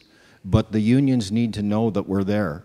We need to get in their face. We need to tell them that there's a problem, and we need to report them to not just the Human Rights Commissions, but make the rest of the government agencies aware of it, because the government agencies fund their apprenticeship programs, and if they're going to be discriminating against people, they're likely to see these funds dry up. Thank you. Mr. Preti. Just to mention all that, I had a dream, and my dream 20 years ago was to build a subway that will come to Jane-Finch, York University, and Jane Steeles. That dream was put together because I realized that it would have to bring a lot of jobs, revitalization, changes in this community for the good.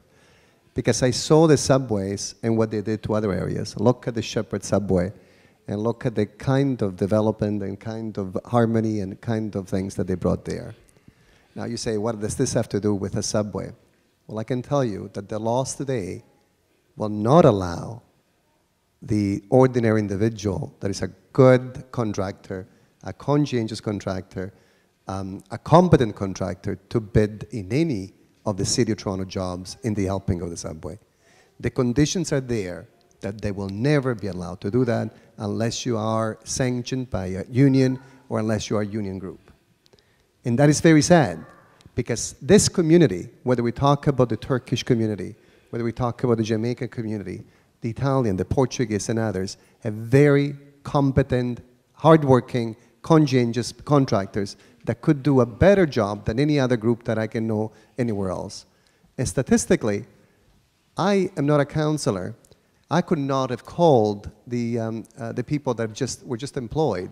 But I can tell you, from my own observation, these contractors that are beginning to get jobs for the subway do not come from the Jane-Finch area, do not come from the Jane-Finch area, do not come from the Jane Steeles area. And I'm very saddened by that, extremely saddened. And if I get on council, I will make sure that people will get their fair share in this community. Thank you. Mr. Clarke? Well, I can remember speaking to you as you asked me my plan, and you tried to poke holes in it. So I then told you that I'll put more cartoons on the television to distract the youth. And I was hoping for you to smile at me again. And as I spoke to you about building a trade school, you said to me, you know, the Portuguese would eat up our youth. And I agreed with you. And then we both came up with an answer, because it was in me, but you brought it out of me. That if we had more black-owned businesses where you don't send for example, black male to work with 7 Portuguese guys, you do trades, you are a foreman, you have more experience, you start a business. And as these journeymen or apprenticeship people come to you, it's your business. For the past 3 years, the Driftwood Community Center has been leaking, right? They've been asking for the roof to be fixed, right? There's parts when it snows or when it rains, the kids can't dance in there because there's water and buckets of water in there. The way the city goes about fixing the roofs is that they take a bid. Whoever is the lowest bidder, they give it to them to fix the roof. If you have the lowest bid with your crew or your team of black males who are newly trained, you get that bid. There will be no competition for you. It's your business. You have the cheapest price. You get the deal. When the Italians first came to the country, they were very well discriminated against, like every other influx of migration that comes to this country. The Italian mafia made a lot of money through whatever they were doing. And then they came into this realization or this epiphany, you know what? Maybe construction is the best way for us. And they did that. And it worked flawlessly, if you ask me, right? If you get these marginalized youth who are involved in crime, who can't get themselves out of the cycle of violence and crime and poverty, and you train them and they're moving forward in life, I believe it would work. But it's not just about training them, it's about also giving them more businesses. And when they have more businesses, they don't have to worry about discrimination because they own their business. And Thank you, Mr. I Clarke. think that's just a start. Thank you. P.S. You can't really fight racism because racism is in the hearts of the people, and you can't read the hearts. Only the Almighty can read the hearts. So all we could do is, you know, like Mr. Smitherman said, is hold them accountable and document and report where we can. Mr. Husain, go ahead. Well, I've dealt with my share of racism growing up. Try growing up during the Iraq War with a name like Hussein. You know, I've dealt with a lot of racism growing up. But what we need to do in terms of, you know, the unions and trying to connect the people with jobs that they're educated for, is what we do is we educate them in a different form. Is educate them in the resources that are available for them.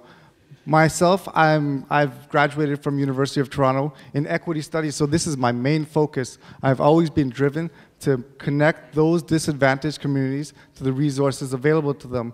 There are ways to get around this. What we have to do is use the resources here. In this case, it would be the resource of the counselor. Have the counselor talk directly with those involved with the unions and let them advocate for you.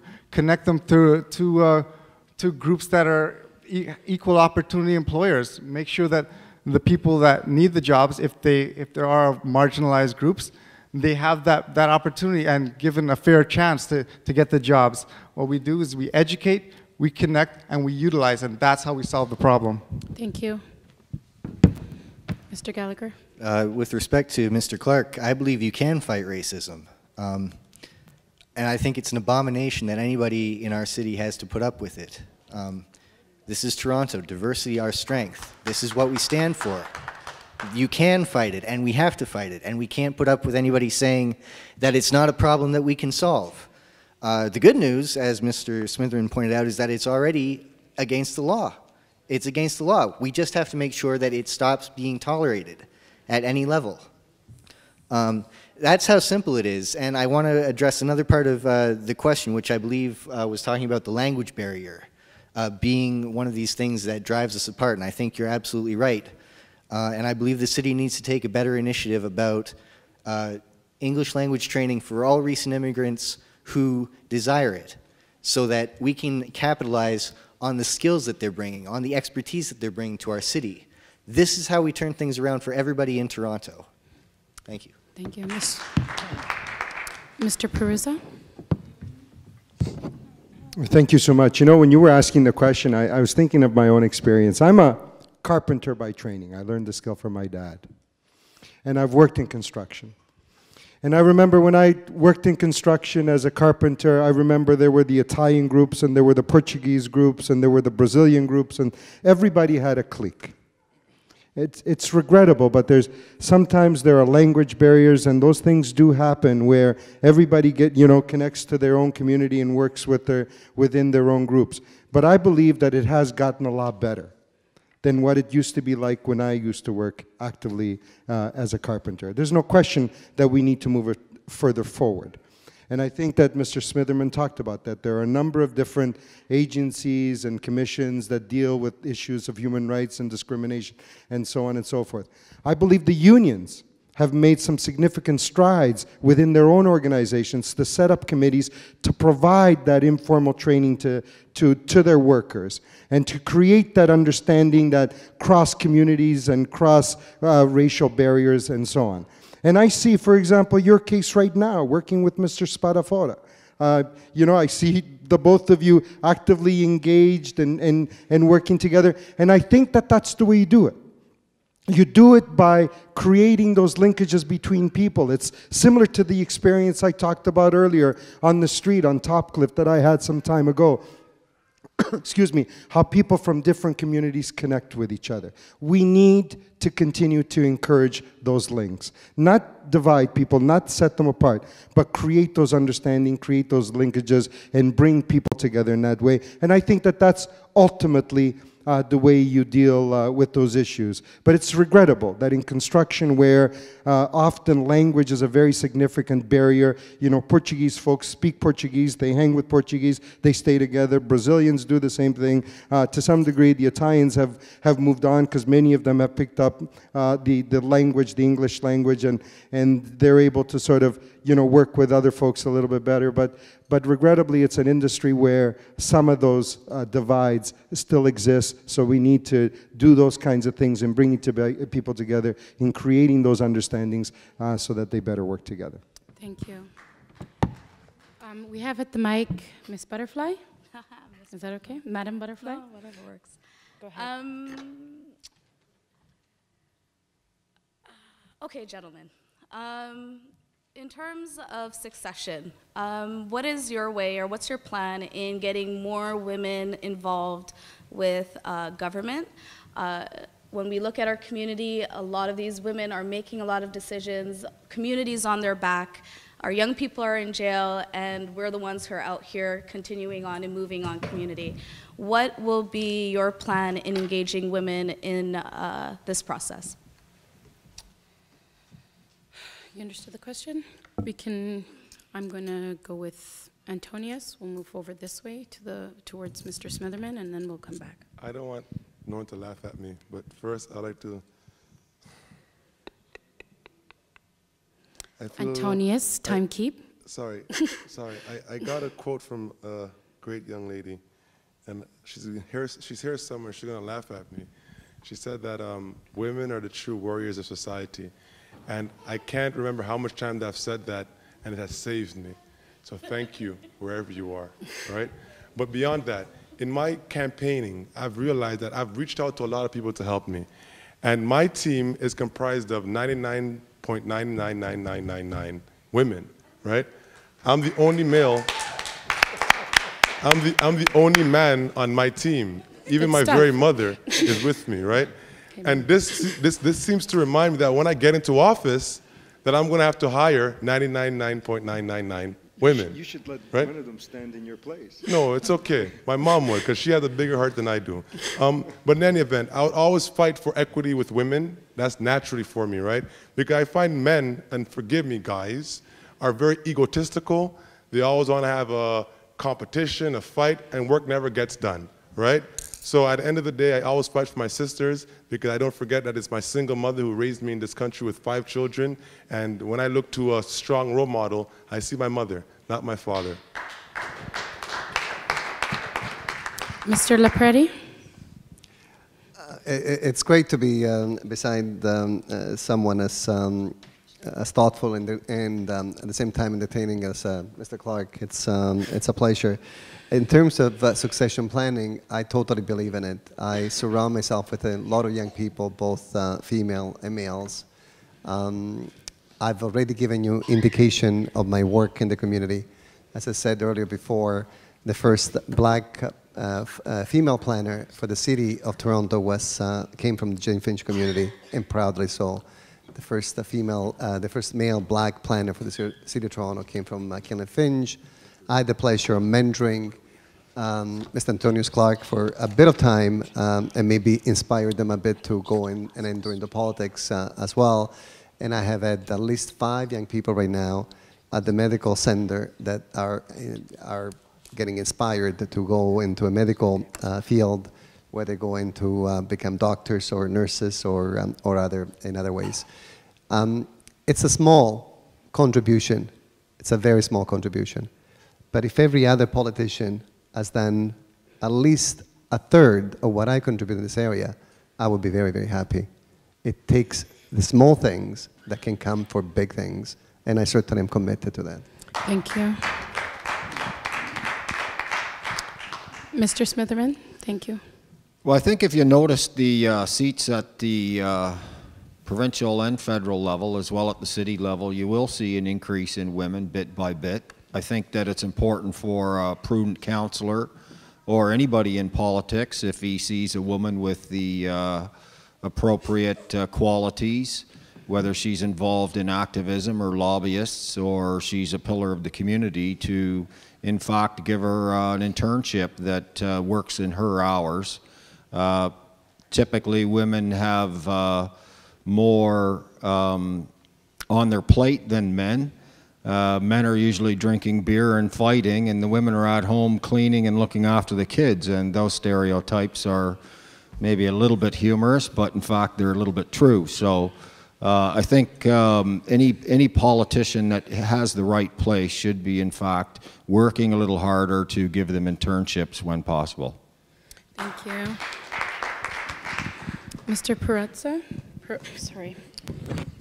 Yeah, upon immediately after getting elected, I started an internship program in my office and created basically 4, 5, 6 spots for 3-month periods where we actively recruit predominantly young women from the community to gain an experience down at the city and get to know the city, get to know the city apparatus and how it works, and then and hopefully move on from there.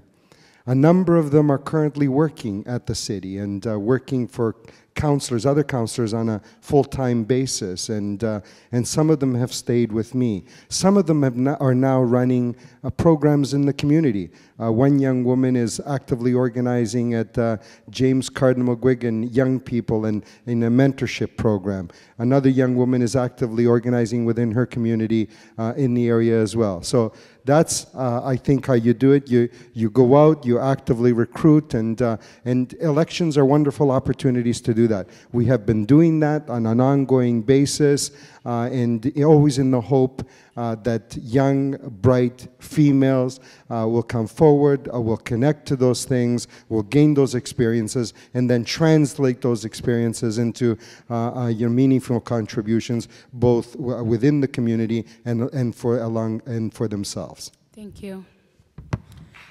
Mr. Gallagher? Well, it's I know you're feeling the gender disparity here. You mentioned it, and it's a sad, sad truth that decisions tend to be made by those who show up. I'm not at all ashamed to say that I was actually a women's studies major at York University, and I learned so much from the passion of the women. Thanks, Anthony. From the passion of the women that I've seen. I stood 2 classes at one time, and then I don't know, the women ran me out. Okay. Oh, they ran. You know what? It's think Mr. Brown times 1,000. The passion of politically engaged women. It's actually a really impressive thing to behold. And I think that a lot of the problem is going to be not the problem. The solution to the problem is going to be listening to the women's groups that are already out there in our community. The women like yourself, who, I'm sure, who are already politically aware, organized, ready to speak to people, make changes, and get involved. Decisions are made by those who show up, but we can make sure that more women show up, and that's how changes start to be made. Thank you. Mr. Husain? You know, I thought I was the only one, but I actually did women's studies in university as well, and along with my equity studies degree. You know, maybe it's not so bad. You know what? It's all of part of how you engage the community, and you have to learn the issues that are. And women are 50% of the population, but 52. I was approximating. Yeah. Just kidding. Well, no, it's a fact. 52. But yes.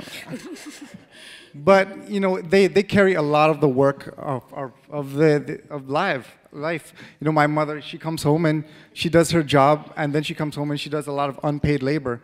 That is not accounted for you know, the income in the community and where that is generated. But you know what? What we need to do is actually engage the women and the women's groups, and to connect them to the resources that are available, and empower them, show them that it is possible that they can do the same things that any man can do, and just show them the opportunity for them to do that. Just showing them, you know, personally, when I started running for this position, I have many friends that are women that see that I can get out there and do something, and they become engaged more than they've ever even thought they even could be. It's just about inspiring the people to do the things that they know they can do, but never thought they could do. Thank you. Could I say quickly, I forgot to say that, because I heard two words, succession plan, as you move forward, what you do for the past. No, not at all. I did human rights and Canadian minorities and criminology and all that jazz. But in any event, the new executive director of Friends in Trouble, the organization that I started, is a woman. So to me, succession plan means as you move forward to a next place in life, what do you do with the thing that you left behind? Or, you know, how do you keep people on the same level, right? And I think that's succession plan in not theology or theory, but in action. Thank you. I would like to take a moment to just address our next, have our next question, our next person come up to the mic, and I'm looking for Ziggy. Just before you go, I just want to keep it, timekeep. I know that Mr. Preti has an appointment. We're going to address Ziggy's question. I'm going to ask you to keep it to 30 minutes. Please answer the question. 30 minutes. You're right. 30 seconds. Hold on. Excuse me. Just hold on. 30 seconds, and then we'd like to actually no. We have 2 more questions from DIA, and then we'd like to wrap up. But we'd like to. We have some questions that our community has presented, and we think we need to address them. Go ahead, Mr. Ziggy. Thank you. All right. Firstly, all I've been seeing in this community is just the residents of the community have been stolen from. Everything that they have been working on in this community and everything that they built have been stolen. And they don't have any assets within the community. And they're the one that's keeping the community together. Everybody come in, take what they want, and go about their business. My question is to Metro Housing. There's tons of residents that have been living in Metro Home for years, paying their rent, and at the end of those years, if they can't pay the rent, they gotta go. And I know that now down in downtown, they have the new Metro Homes where they're gonna have condos attached to them, so people can come in and get condos. Now, if they're gonna do that, why can't they have rent to own?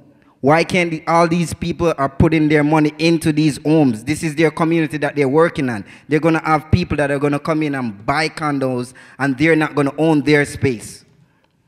Why are they why is the metro system not organizing something that makes these residents have an asset? That's just one question. I don't want to squeeze in the next questions. Tied in.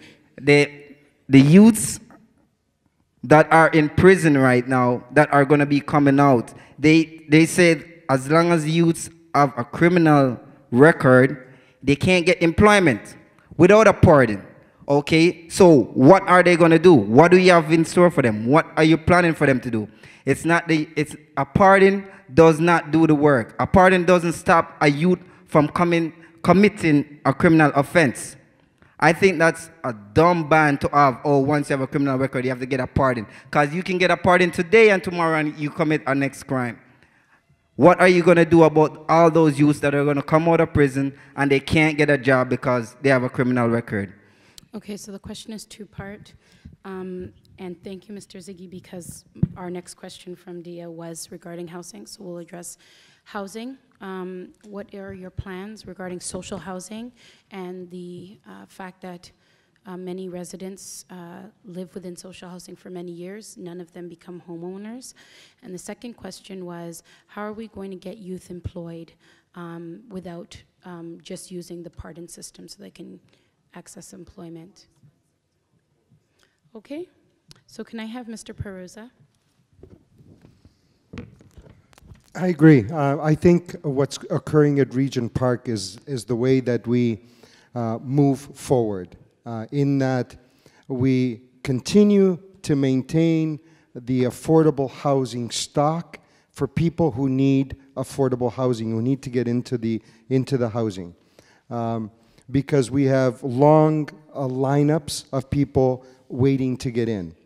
And with those kinds of revitalization, you both rebuild the affordable housing stock, plus you build new housing where people can move into, people that can move from Toronto community housing that are at market rents that can move into home ownership and into condos and into co-ops and in those other forms of housing that we are creating. Regent Park is the model. We need to make it the success story. Then Lawrence Park needs to follow suit, and up here, Edgeley Village and in our communities and Fir Grove and these other places need to be revitalized as well. Because otherwise, if we don't do that, the current housing stock that we have will continue to crumble, and there won't be enough capital resources, there won't be enough money to maintain them at a decent level. So, thank you. Thank you. Okay, since Mr. Perruzza got half of it, I'll take the other half and keep it to 30 seconds. As far as employment for troubled youth, obviously, a big part of that is going to be the expansion of the transit system is going to make it easier for them to get to their employment. Keeping it affordable is a huge problem. I will say something about the housing too. We need more pressure on not just public housing, but on all landlords to keep up the standards of housing, because a lot of it is. Thank you. It needs work. Let's just leave it at that. We need pressure from City Council on everybody who controls housing to keep it livable. That's 30 seconds. Thank you. Okay, well, I'm going to speak to the rent to own. I believe that owning property is a right that all the citizens and all the residents of Canada do deserve, and we do need to promote more of that. And there are programs out there that the government is offering it, which is just we need to inform the public of the availability of these programs so they can take advantage of that. It's information to make well-deserved decisions. If you don't know about it, you won't take advantage of it, just to let the community know, and that's what I'll do. Thank you. Let's be real. I think a lot of people are forgetting the fact that housing is supposed to be temporary, not permanent. So you're not supposed to get in there and stay there forever. I would like to see that there is more inspiration in the community where they could take advantage of that temporariness and move forward to rent, to own their own places. My mom came to this country, single mother, 5 children. She didn't take us to housing. She was on social assistance. Sorry for putting your business out there, Ma. But she fought hard to keep her integrity and to keep moving forward. I'd like to see with the housing that is broken down and rebuilt. Regent Park was built off a Chicago model. They knew that that model would bring poverty, crime, and desperation. They brought it here, and then they expanded it to Jane-Finch. They knew that it was going to cause a mess. They still brought it here. Now they want to follow Regent Park and build condos and gentrificate us, send us to wherever else in the city they want to, and give back the condos to brand new people who could afford condos. We need more co-op housing, where people could be inspired to do more because their neighbors are a little bit more, progressive. But housing is temporary. And as long as housing becomes a place where people think it's permanent, you're always going to have a great waiting list for people who can't get on because others are still on it. You understand what I'm saying? Secondly, with youth who are coming out of jails, I believe Ziggy, that's what you're asking, I want to see that, like I said earlier, that there is more training for the trades and what have you, because a lot of these guys can't go back to university. They don't have the capacity to, nor do they want to. They need hands-on work that's going to be good paying jobs. And also, sorry, my last point. You almost made me lose it, Crystal. Go ahead. Did I catch you? A good reference. Because I have a friend who just came out of jail. He just got killed by the police. But he had a principal that loved him all his life. She got him a job in a battery recycling plant, and he was just about to get his forklift licensing. The only reason why the owner hired him was because he had a good reference. As a counselor, I would take it upon myself to be that good reference. Thank you, Mr. Preti, please. Very, very quickly, there is some merit to what you're saying, to the question. That is something that I had initiated about 20 years ago in my 2-year proposal for Jane-Finch. There are 50,000 people on a waiting list for housing. The city is not going to build very much more. We need to find alternative ways to meet the demands of people that need housing on a temporary basis. And that rent to own is probably one of the better ways to generate additional money to build additional housing, to get people moving on. Thank you. Mr. Smitherman? Well, I don't mean to be evasive, but there's two items that we need to understand because we're treating the symptoms rather than the cause. Firstly, we're overtaxed, and rent has gone up almost 70% in the last 20 years. So we're paying too much rent and we're paying too much tax. We need to go to the federal and provincial governments to deal with that. But with respect to people getting out of jail and having issues that they have to face with. For every $1 million we spend on educating and training minorities, we get $2.8 million back. And half of that goes right back into the community. And we need to make the, all three levels of government understand that. So certainly there has to be special education and training for people that are coming out of jail. They have special needs, and they need special support as well. If I become counselor, every single item that comes across my desk is a file. I'll handle it the same way a law office would, and I'll make sure that the file is dealt with from beginning to end properly. And if a person needs a reference and he needs a hand, then he's going to get it from me. Thank you. So Mr. Preti has to go, and I'd like to address a question regarding the subway system. There's been a lot of talk about the subway system coming to this area, and I want to know, we at DIA want to know, what is the plan for each councillor to ensure that the jobs that we've talked about, you each have mentioned it in speaking, the livelihood that's going to come, the vibrancy that's going to come to the neighborhood via the subway system. How are we going to ensure that Jane-Finch residents, not University Heights or not any other community, but the people who love and own this community for the past 30, 40 years are going to be able to access jobs in this, access jobs from the subway system? And how are we going to see that the subway system brings progress to this community? It doesn't employ people who work here for the day and then go home. Mr. Preti, I'll let you speak first. Thank you. As I said, I always believed in the subway system coming to this community. Unlike other candidates on the panel who accused me of lying in 2003 to the community for political purposes, the subway is coming and the subway will be here. I was not lying. I was not misleading people. It's a reality. It's there. And I take credit, that little credit, for 20 years of my hard labor. How will I assure it? Right now, it's so intricate that the vast majority of the contracts, as I understand it, as I see it, are going towards the big companies. You need a leader, someone that will be able to sit down with some of these contractors in order to get all the subcontracts in place from this community.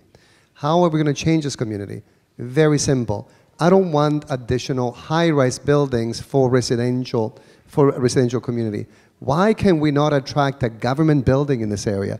Why don't we have the Ministry of Immigration and Citizenship? Why don't we have the Ministry of Justice or a building that could be good right in this community? Why do we always have to bring in balance? Because right now you have so many people that live here and very few job opportunities in this community. So we need to provide the government incentives plus the private sector incentive that will allow our contractors to hire young people, to hire from this community, and build a better and safe community as I see it. Thank you. Can I have Mr. Smitherman? Thank you. I recognize that you have to leave. Can I have Mr. Smitherman, and then we'll go back this way. Thank you. What needs to be done, and I've had firsthand experience with this, dealing with particularly the operators union as well as the laborers union, is that their doors are open to negotiation. They will train, they do have apprentice programs, and you can negotiate with them. So if you ask them to employ X amount of apprentices from the area, they will in fact cooperate with that. The other unions, I would imagine, I'm speculating a little bit, I'm sure that they will reason as well. But I should think that the operators union and the laborers union has the most amount of people probably working on that project. Thank you. Mr. Clarke? I feel like I'm on repeat now. I would like to get a trade school in the community to get the skills of the people higher. If the people in the community do not have the skills, you could bring anything here, they are not employable. By giving the people the skills and the necessary education, it increased their employability. By increasing their employability, they are more likely to get the jobs. When they are more likely to get the jobs and they get the jobs, there is less crime. So things like the subway, you bring a subway, you spend billions of dollars, the people who get the jobs don't work here, so the money doesn't stay here. We need to get our people more employed. And another thing that I would love to advocate for, but can't because won't be able to directly do, is to make sure that when people go to jail, that they're not sitting around learning to be better criminals, that they're actually learning in jails, so they come out educated, so that they're educated in the community as they come to, they're more employable leaving jail as opposed to more criminalized. Thank you, Mr. Clarke. Mr. Husain? Okay, we need to look at this situation in two ways. The subway as a resource in construction, and the subway as a resource after construction. First thing we need to do is actually try, as Mr. Smitherman was saying, get more apprenticeship programs to use the subway as a conduit to get our youth and the people in our community skilled. So that way, after the construction of the subway, we'll have a more skilled labor force and they'll be able to work anywhere in the city through the experience that they've learned. Now, we have to look long term. After the subway has been created, we're gonna have increased traffic and availability for people to come from all over the city right here easily to our community.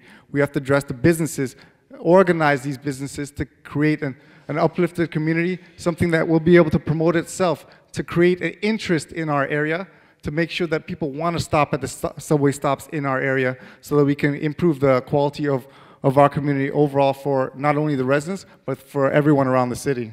Thank you. Mr. Gallagher?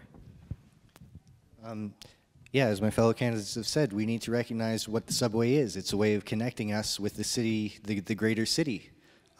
With that connectiveness, so much is possible. It's a matter of making it affordable. It's a matter of keeping it affordable for the residents of this community.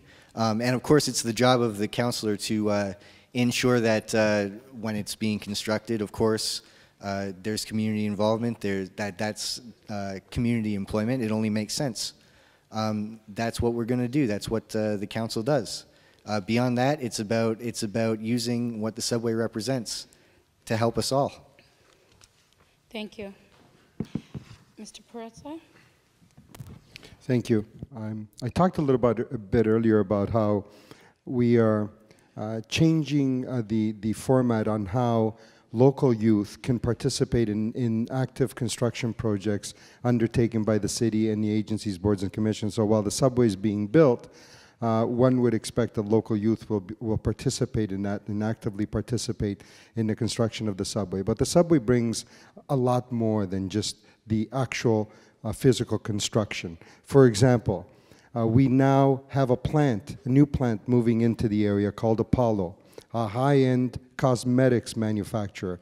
The plant is going to be built from scratch at the end of Pond Road, right across from the university. And I believe one of the reasons for that is the anticipation of the subway, so that people can get to these workplaces via transit in an expeditious way.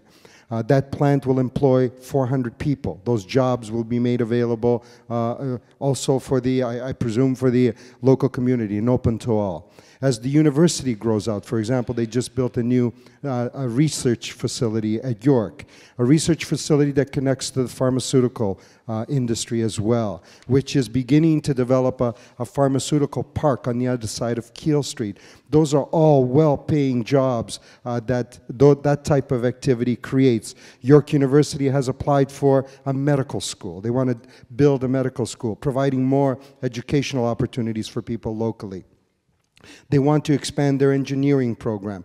So the subway and transit will bring all of that renewal, that type of activity, and we need to make it accessible to the local community, not just in terms of the actual physical construction of the subway, but in housing the workplaces and the workspaces that are a result of the renewal and the growth that activity brings. And I believe that the entire community and your local councillor needs to work hard to make sure that the wealth generated by that activity permeates the entire community. I'll give you one little idea that I've been working on. But we are going to come to a community consultation. For example, the Steeles Station, I would like to have named, instead of Steeles West, Black Creek Pioneer Village, because it should be a destination for people. People across the city and tourists to this town should know that that's a destination place, so that when they look at the subway map, they say, oh, Black Creek Pioneer Village. And if that attracts more people from across the city, and if it attracts some tourists, that creates wealth locally. Thank that you. Hopefully the local community will be able to take advantage of. Thanks. Thank you very much. Can I have Dennis to the microphone, please? Dennis? Okay, so may I have Tony? Oh, Dennis, are you coming? Okay, thank you. Please state your question. I just want to ask one or two questions, and I know I've So does your son. Yes. I've heard a series of statements over the time I've been here, and I know that I don't know that the person named there, John. I know you did mention something about probably a councillor might have done something, but he's trying to do A, B, C, and D. He's a mayor person. I tell you from my point of view that this same councillor you're trying to refer to helped us out here when we can't get our councillor here to help us. So you got to have know what you're doing and what you're saying when you come to a community like this, okay? And that's that as a former military person and an educator. And I've used those things that I know in my life to work in the community right here. So it's kind of interesting to hear many people talking and saying what you've been saying all along. If there is no access, and I know Jamal talked about this, if we don't have access to the person that should be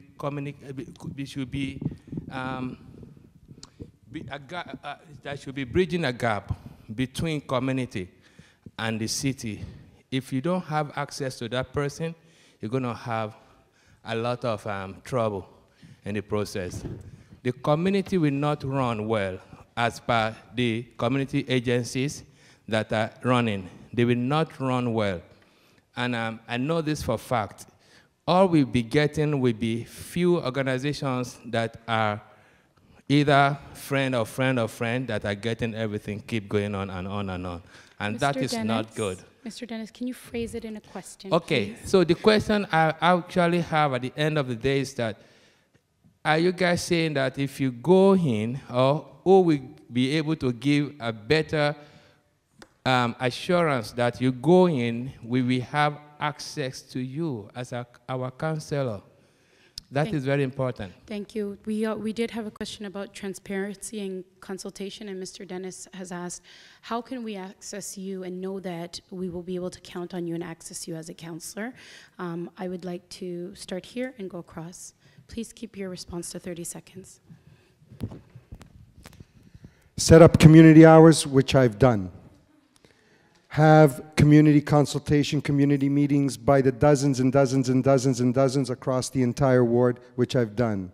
Send out voice broadcasts, voice broadcasts to do tree plantings, park cleanups, flower plantings, which I've done. Essentially letting people know where you are throughout the year. I think that that's, you know, being visible in the community, attending the different parts of the community. I don't think that there's a building, a court, a crescent, a street, a park, a church in this area that I have not attended at one time or another. It's, you make yourself available in those ways, and I believe that you connect and continue to reconnect with people. And I've tried to do that. Thank you. Mr. Gallagher? It's about discussions exactly like this one, and as I've said, as a counselor, I'll have an open door policy so that I can listen directly to whatever your concerns are. That's the most, if anybody has a better suggestion about what we can do, again, I'll have an open door policy so you can let me know about it personally. But you're right, we need absolute transparency. We need to be accountable to our constituents. That's absolutely what I stand for. I'm here to be your representative. Thank you. Mr. Husain? Well, in terms of resources, I'm a resource coordinator by trade, so I understand the need to get the people to what they need. Well, I'll make myself more available.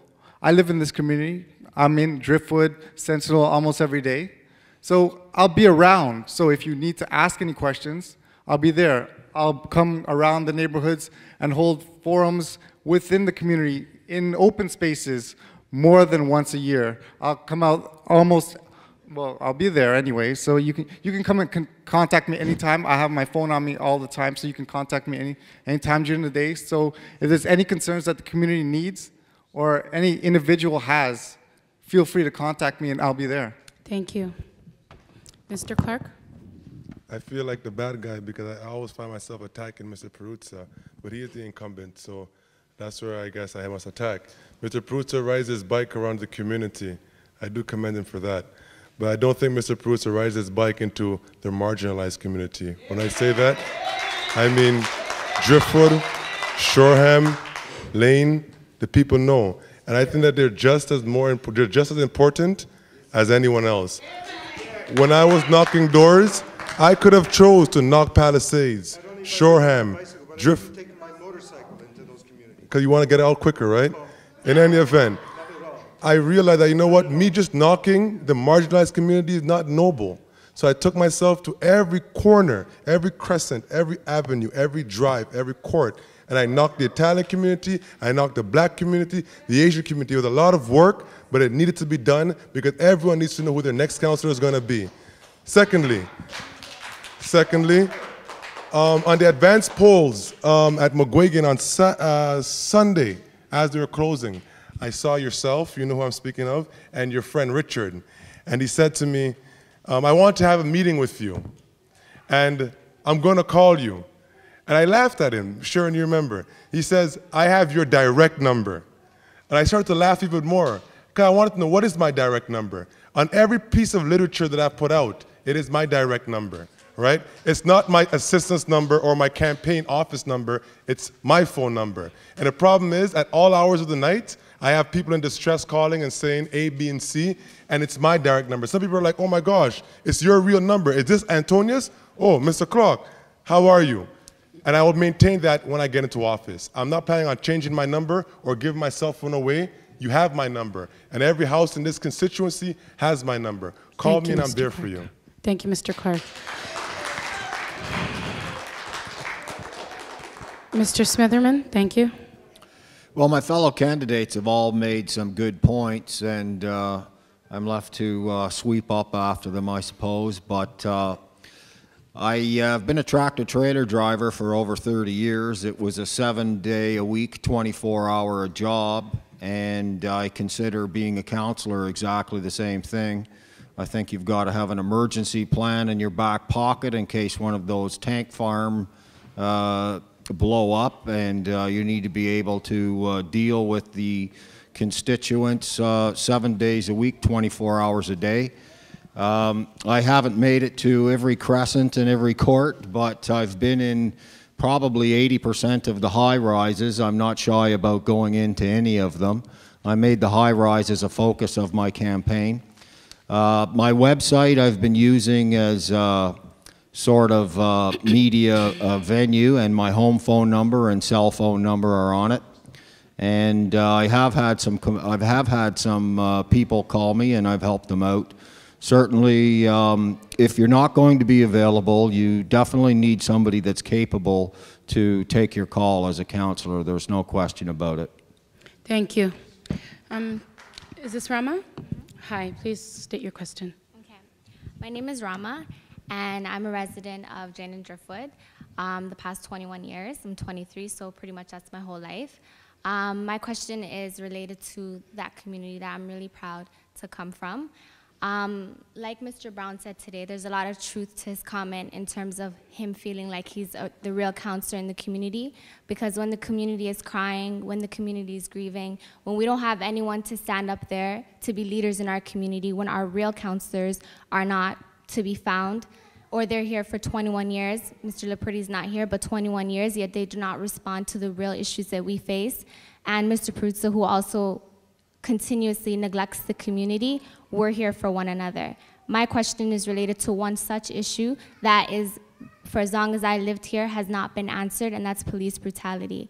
My question is to everybody on the panel, but specifically to Driftwood, where I come from. Mr. Perruzza, where were you when Operation Cryptic happened, and mothers and sons and babies were hurt and were pounded by police? You brought Tavis to our community. Where was Mr. Lapreti in the 4 years that he was not here as counselor, when he wants to come back and be counselor in our community? Where was he? I asked that question, and I ask each of you. You've talked about representation, but you have not chosen to speak of it truthfully. Representation is the color of my skin. It's the color of Antonius Clarke's skin. And if we believe in social justice, if we believe in anything, then we will elect Clarke for counselor. And my question is, what are you going to do to respond to the police that continuously harass us and stop us? You have not handled it, and I want to hear a clear answer. Not statistics, not history. I want to know, what have you done? And if you're new to the community, like Naseeb Husain, like John Gallagher, like Arthur Smitherman, you're new to our community. We do not know you.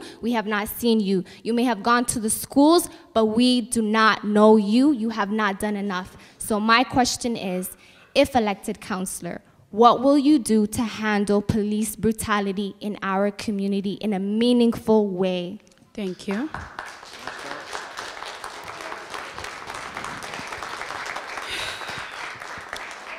Mr. Smitherman, go ahead. I think I made it quite plain, and you can check my website and see that, in fact, I have addressed this situation in the speeches that I made to Rima Ministries.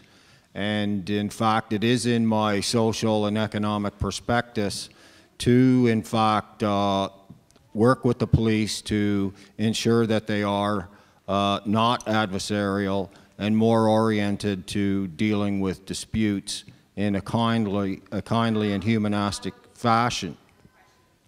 I think I spoke previously about speaking to Robin Ibu, who runs the Afro-Canadian Mediation Center, and in fact, he's already working with the police to do the very same thing. Thank you. And I've had numerous meetings, in fact, with him, and we're very much on the same wavelength. So although I'm not, as you say and as you accuse me of, being aware of such things, in fact, I have rolled up my sleeves and I have talked to members of the community, and I am apprised of criminal justice. I took a police, prisons, and rehabilitation course at Laurentian University, and in fact, criminal justice is one of my specialties, so I do feel qualified to deal with the matter. Thank you.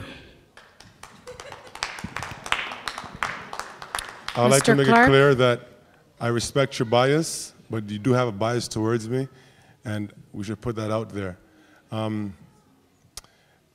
In doing the work that I've been doing, I have always been called into situations like this. I almost gave up on my campaign a week and a half ago because a mother called me at 6 o'clock in the morning crying, saying that the police just shot and killed her son, which I went to school with from grade 1. And me being so emotionally charged, it was a magnet to me. So I had to go there, and I had to take up my place in being a spokesperson for the family. I also had to then get a lawyer to do an autopsy, to do a second autopsy, to sue the police, because this young man was shot and killed practically in his sleep. He woke up, they shot him, and that's that. The gun was found he had a gun in his home. It was found in his living room, but there was no reason why they should have shot and killed him. 2 months ago, Junior Manning was pulled over on the Pond Road at York University. He was chased by police and then beaten to death. The police said he had a heart attack. That's 2 in 1 month. there's obviously a case of police brutality. And if you look at the numbers, it gets worse. In Driftwood Court, a young man was shot and killed. There was a gunfight, they said, but people are being shot and killed by the police. And when they're not being shot and killed, they're being beaten up, right? And it takes power to fight power. You can't be a normal person fighting power, because what will happen is they'll criminalize you too. They'll pull you over, they'll plant things on you. Before you know it, you're a criminal as well. I know firsthand. So by being a counselor and holding the police accountable, it's a different kind of fight. And I'm not here to fight the police. I'm here to hold the few bad apples accountable to their actions, because we need police in our community. They are agents of the state to uphold the law, but we do not need people who got picked on in high school coming out as police officers and bullying our community, because finally they got a chance to. Thank you.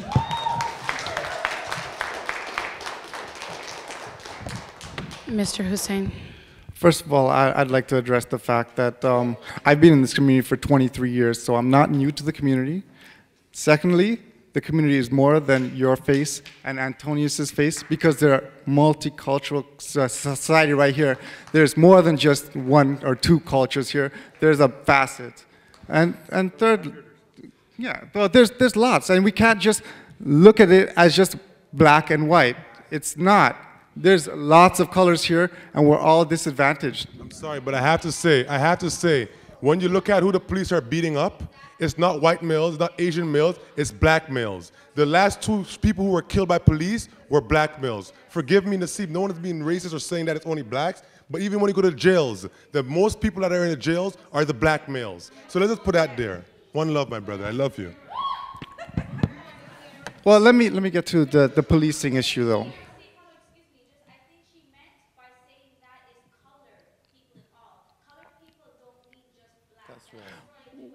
Well, just including herself and Antonius, excluding myself and everyone else on the panel. And we're a racist. We have culture too. Thank you. Okay. Okay, I just would like to bring it back. We have Mr. Husain speaking. Let him finish his comments, please. And again, we're trying to keep it down. This debate is going on, and I'd like to finish with the last question. Continue. In terms of policing, yes, there is an issue with police brutality, and I've dealt with it in the past. But the way to the solution is not through trying to accuse individual people. We have to address the system, educate the police officers, and work within the system to get something done. If there's somebody out there making these issues public and working on their behalf, advocating, then we can have some change. If this is not being done now, then it has to be done better. We can't work and just throw out accusations. That's not going to do anything. It's just going to increase the divide between the police and the residents, and that's just not the way it's going to help. Audience, please. It's hard if you are a panelist to respond to all the questions coming at you. It's not the context of a regular conversation. So I'm just going to let Mr. Husain, he's finished. I'm going to move forward to Mr. Gallagher and then Mr. Perruzza. What about me? I want the closing arguments, please. Okay, Mr. Brown, I love and respect you. I can't let you have the closing argument. When I said the closing argument, I have to take back something to my community. Okay. Because Mr. Preti is not here, and there is an answer. Me individual have to take back. Okay, so just Mr. Brown, I will let you speak. Thank you. Okay, thank you. Mr. Gallagher, please go ahead. I know it's getting late, guys. Tempers are running a little hot. I just want to say I believe I've been very clear on this issue. Racism cannot be tolerated, and if you didn't think that I meant the police, I absolutely did. I mentioned we need to put an end to racial profiling. I said in my opening statement we need a full review of policing strategy for this community and for the city at large. I absolutely agree with you about the extent and the character of the problem. Something does need to be done, and I hope that you won't hold my skin color against me as far as my commitment to ending racism and police brutality in this city and in this community. If you have any doubts, come into my office as soon as I'm elected. We'll work together on getting this solved. Okay? Thank you. Mr. Perruzza? Thank you very much. One of the, I guess, the big divides in the community, if there is a divide, is between the police and the community at large. I think it's getting better. Is it perfect? No, it's not. Are there issues? Yes, there are. The police force has been changing over time. I remember a time when most police officers, when I was a child, were white males. I look at the community now, and I look at the police now in the community. There's a big difference. I know that an officer of color started a revitalization project at Yorkwood's Grand Ravine, just simply by running into one of the tenants and saying, if I help you, can we plant some flowers together? And the elderly woman said to the officer, yes, and it sprung a whole revitalization project. Sorry, so, Mr. Perruzza. So what I sorry, the question is, it's about relationships. It's about the relationship between the police and the community and how you foster a better relationship. That's what the question is. Well, the question actually was about police brutality. Correct. I want to clarify, and I think what our question asker was trying to say that it's not a relationship, it's not a fair and equitable relationship. And what she's saying is, what can you as counselor do to make sure that black children, as she identified in the community, are not being brutalized by the police? As a counselor, that's what she asked. When I first got elected, I started up a bike race locally with the local police. With the police, I brought different departments, the city, the police, and so on. We, in the first year, gave away and brought at-risk youth to work with the police, to be trained by the police, bringing the police out into the community. We gave at-risk youth over 100 bicycles. Over the last 3 years, I believe we're somewhere over around 500 or 550 bikes and helmets and training that we've given to local youth. That's a lot of youth.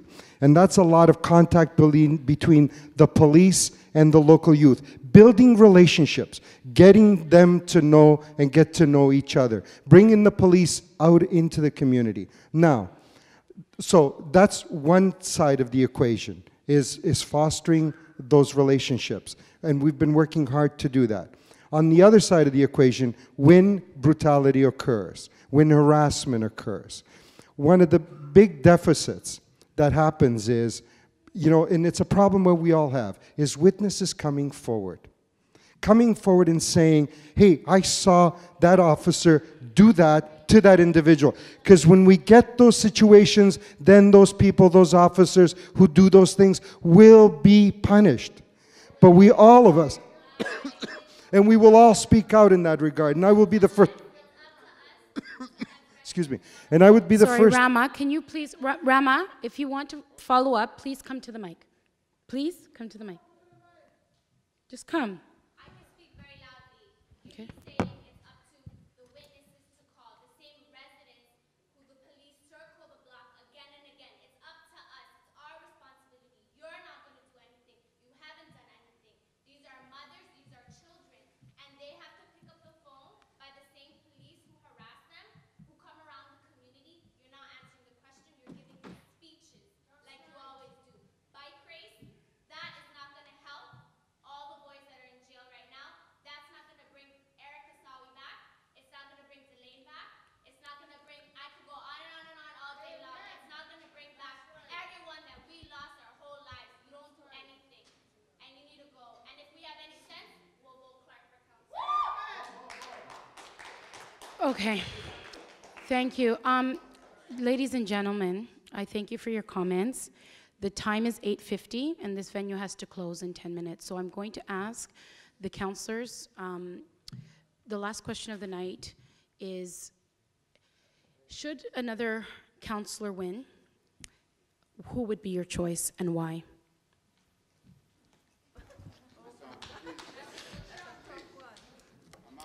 I'm gonna. That's a question for a loser, and I'm not going to answer it. No disrespect. Okay. So, I'm sorry, Mr. Smitherman, are you leaving? No, please. Okay. All due respect to you, I thank everybody for coming out, and I appreciate Just a moment, Mr. Brown. But that's a question for a loser. Thank you. I'd like to acknowledge that Mr. Smitherman has left the debate. Mr. Clarke. Well, I like to... Sorry, just a moment.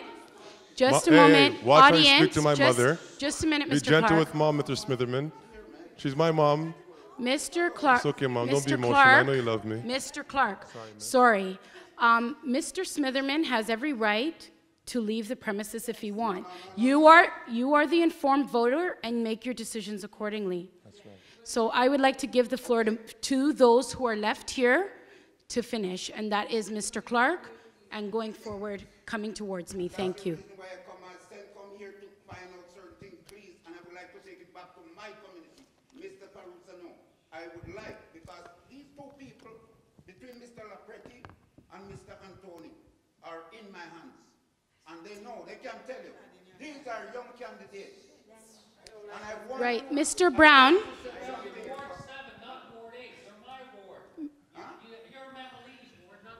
Okay, but just excuse me.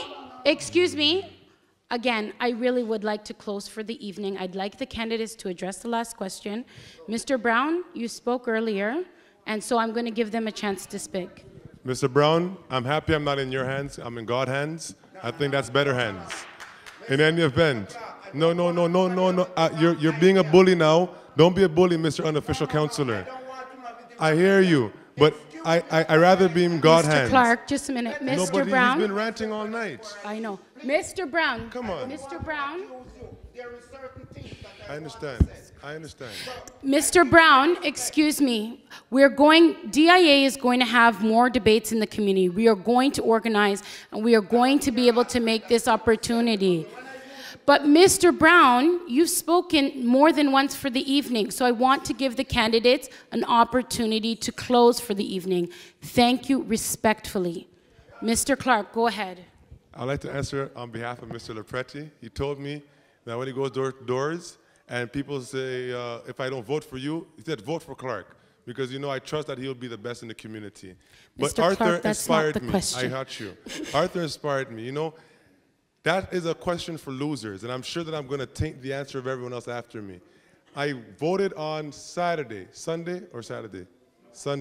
and I voted Clarke for councillor. So I'll tell everyone, vote Clarke for councillor. If I wasn't voting for me, I wouldn't be running, and I'd be apathetic. Thank you. Please, Mr. Husain, can you answer the question? Well, I'm going to answer that question. I'm not afraid to tell you that, you know, if I wasn't voting for myself, I would actually vote for someone who lives in this community and somebody who's grown up and understands the needs. And I see two young gentlemen sitting right next to me, and my vote would go to one of them because I believe that those who live within the community can understand the needs. Thank you. Mr. Gallagher. I tell you what, Mr. Brown's got my vote, I think. More seriously, guys, I can't make a recommendation like that only because I have that much respect for every single person who has been sitting at this table, whether they left or not. Guys, vote your consciences. Vote for who you believe would be the best. But honestly, we all have a vision of a positive community. That's all I'll say. Thank you. Mr. Perruzza. Thank you very much. Leadership is about hard work. It's about commitment. It's about determination. It's about ideas. And it's about not being afraid to lead. It's about integrity. It's about dignity. It's about all of those things. And quite frankly, I don't know these gentlemen, none of them, well enough to be able to say, this is the person that has those qualities, or that is the person that has those qualities. I don't, you know, I guess Okay, to some so degree I'm in the Mr. I'm in the Perruzza, yes. so you don't have enough knowledge of them to vote? I don't know any of them well enough, and I certainly wouldn't vote for the guy who left first. So that you can all rest assured I would not do. Thank you very much. Sorry, excuse me. Hello. Good evening, madam. I just want to close for the evening, and Marcelo, who is the Director of Democracy in Action. He is going to come up and thank you for the evening. I thank you for the debate. I thank you for coming out, each and every one of you, for engaging your community and caring about the issues that matter and doing something about it. Thank you. So I'm going to leave you with Mr. Marcelo. As you can tell, I'm also a minority. I'm Hispanic. I'm from Ecuador. I live just 2 blocks away from Jane-Finch. And I have been in this community since 1975, and I don't think I will ever leave it. I'm not planning to run, and I'm not running for anything, but I'm interested in something that is very important for all of us. Nothing will happen unless people participate in democracy and make change happen. That is the reason why we have created DIA. I passed my book around and I ask you to give me your names and phone numbers because this thing is going to grow and I'm going to turn it back to you at one point as a coordinator so that you can actually pick up by practice, by doing activism, by being militant in our community so that our youth, our mothers, our grandmothers, our son, our kids will have an organization that will be able to organize this kind of events, not only for elections, but after elections, DIA is going to call all of you to participate again and follow up all the process because democracy in Ward 8 is not going to finish the date of the election. So I'm inviting you to come and I don't know if you can help us to get this place for Saturday the 20th, okay? For Saturday the 20th, and I will promise that I will bring a case of water for you guys so that we can keep talking from it. From 6 to 8, if you can make the arrangements.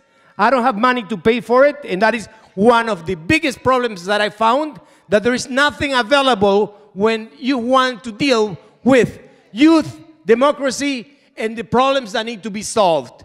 So please, tell everyone in the community for the 20th of November, which is Saturday from 6 to 8, with your promise, right? We'll arrange it.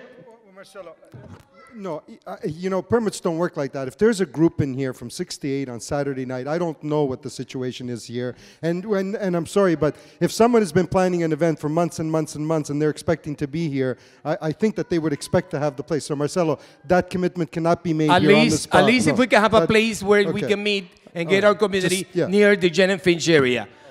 On behalf of DIA, I really want to thank you all. This has been an effort that it really didn't have the resources to create this situation, but this is the only debate that has been done for our community. And it shouldn't have been that way, really. We should have done 2 or 3 debates about the issues that one of the most important communities in Toronto, which is precisely Jane-Finch, that is known not only in Toronto, not only in Canada, but all over the world. Jane-Finch is very, very, very popular. And I'm very proud that I live 2 blocks away from Jane-Finch. So you are invited to join DIA and be part of it and help us to make changes and create real participatory democracy and create community governance, which is the idea behind DIA. Thank you.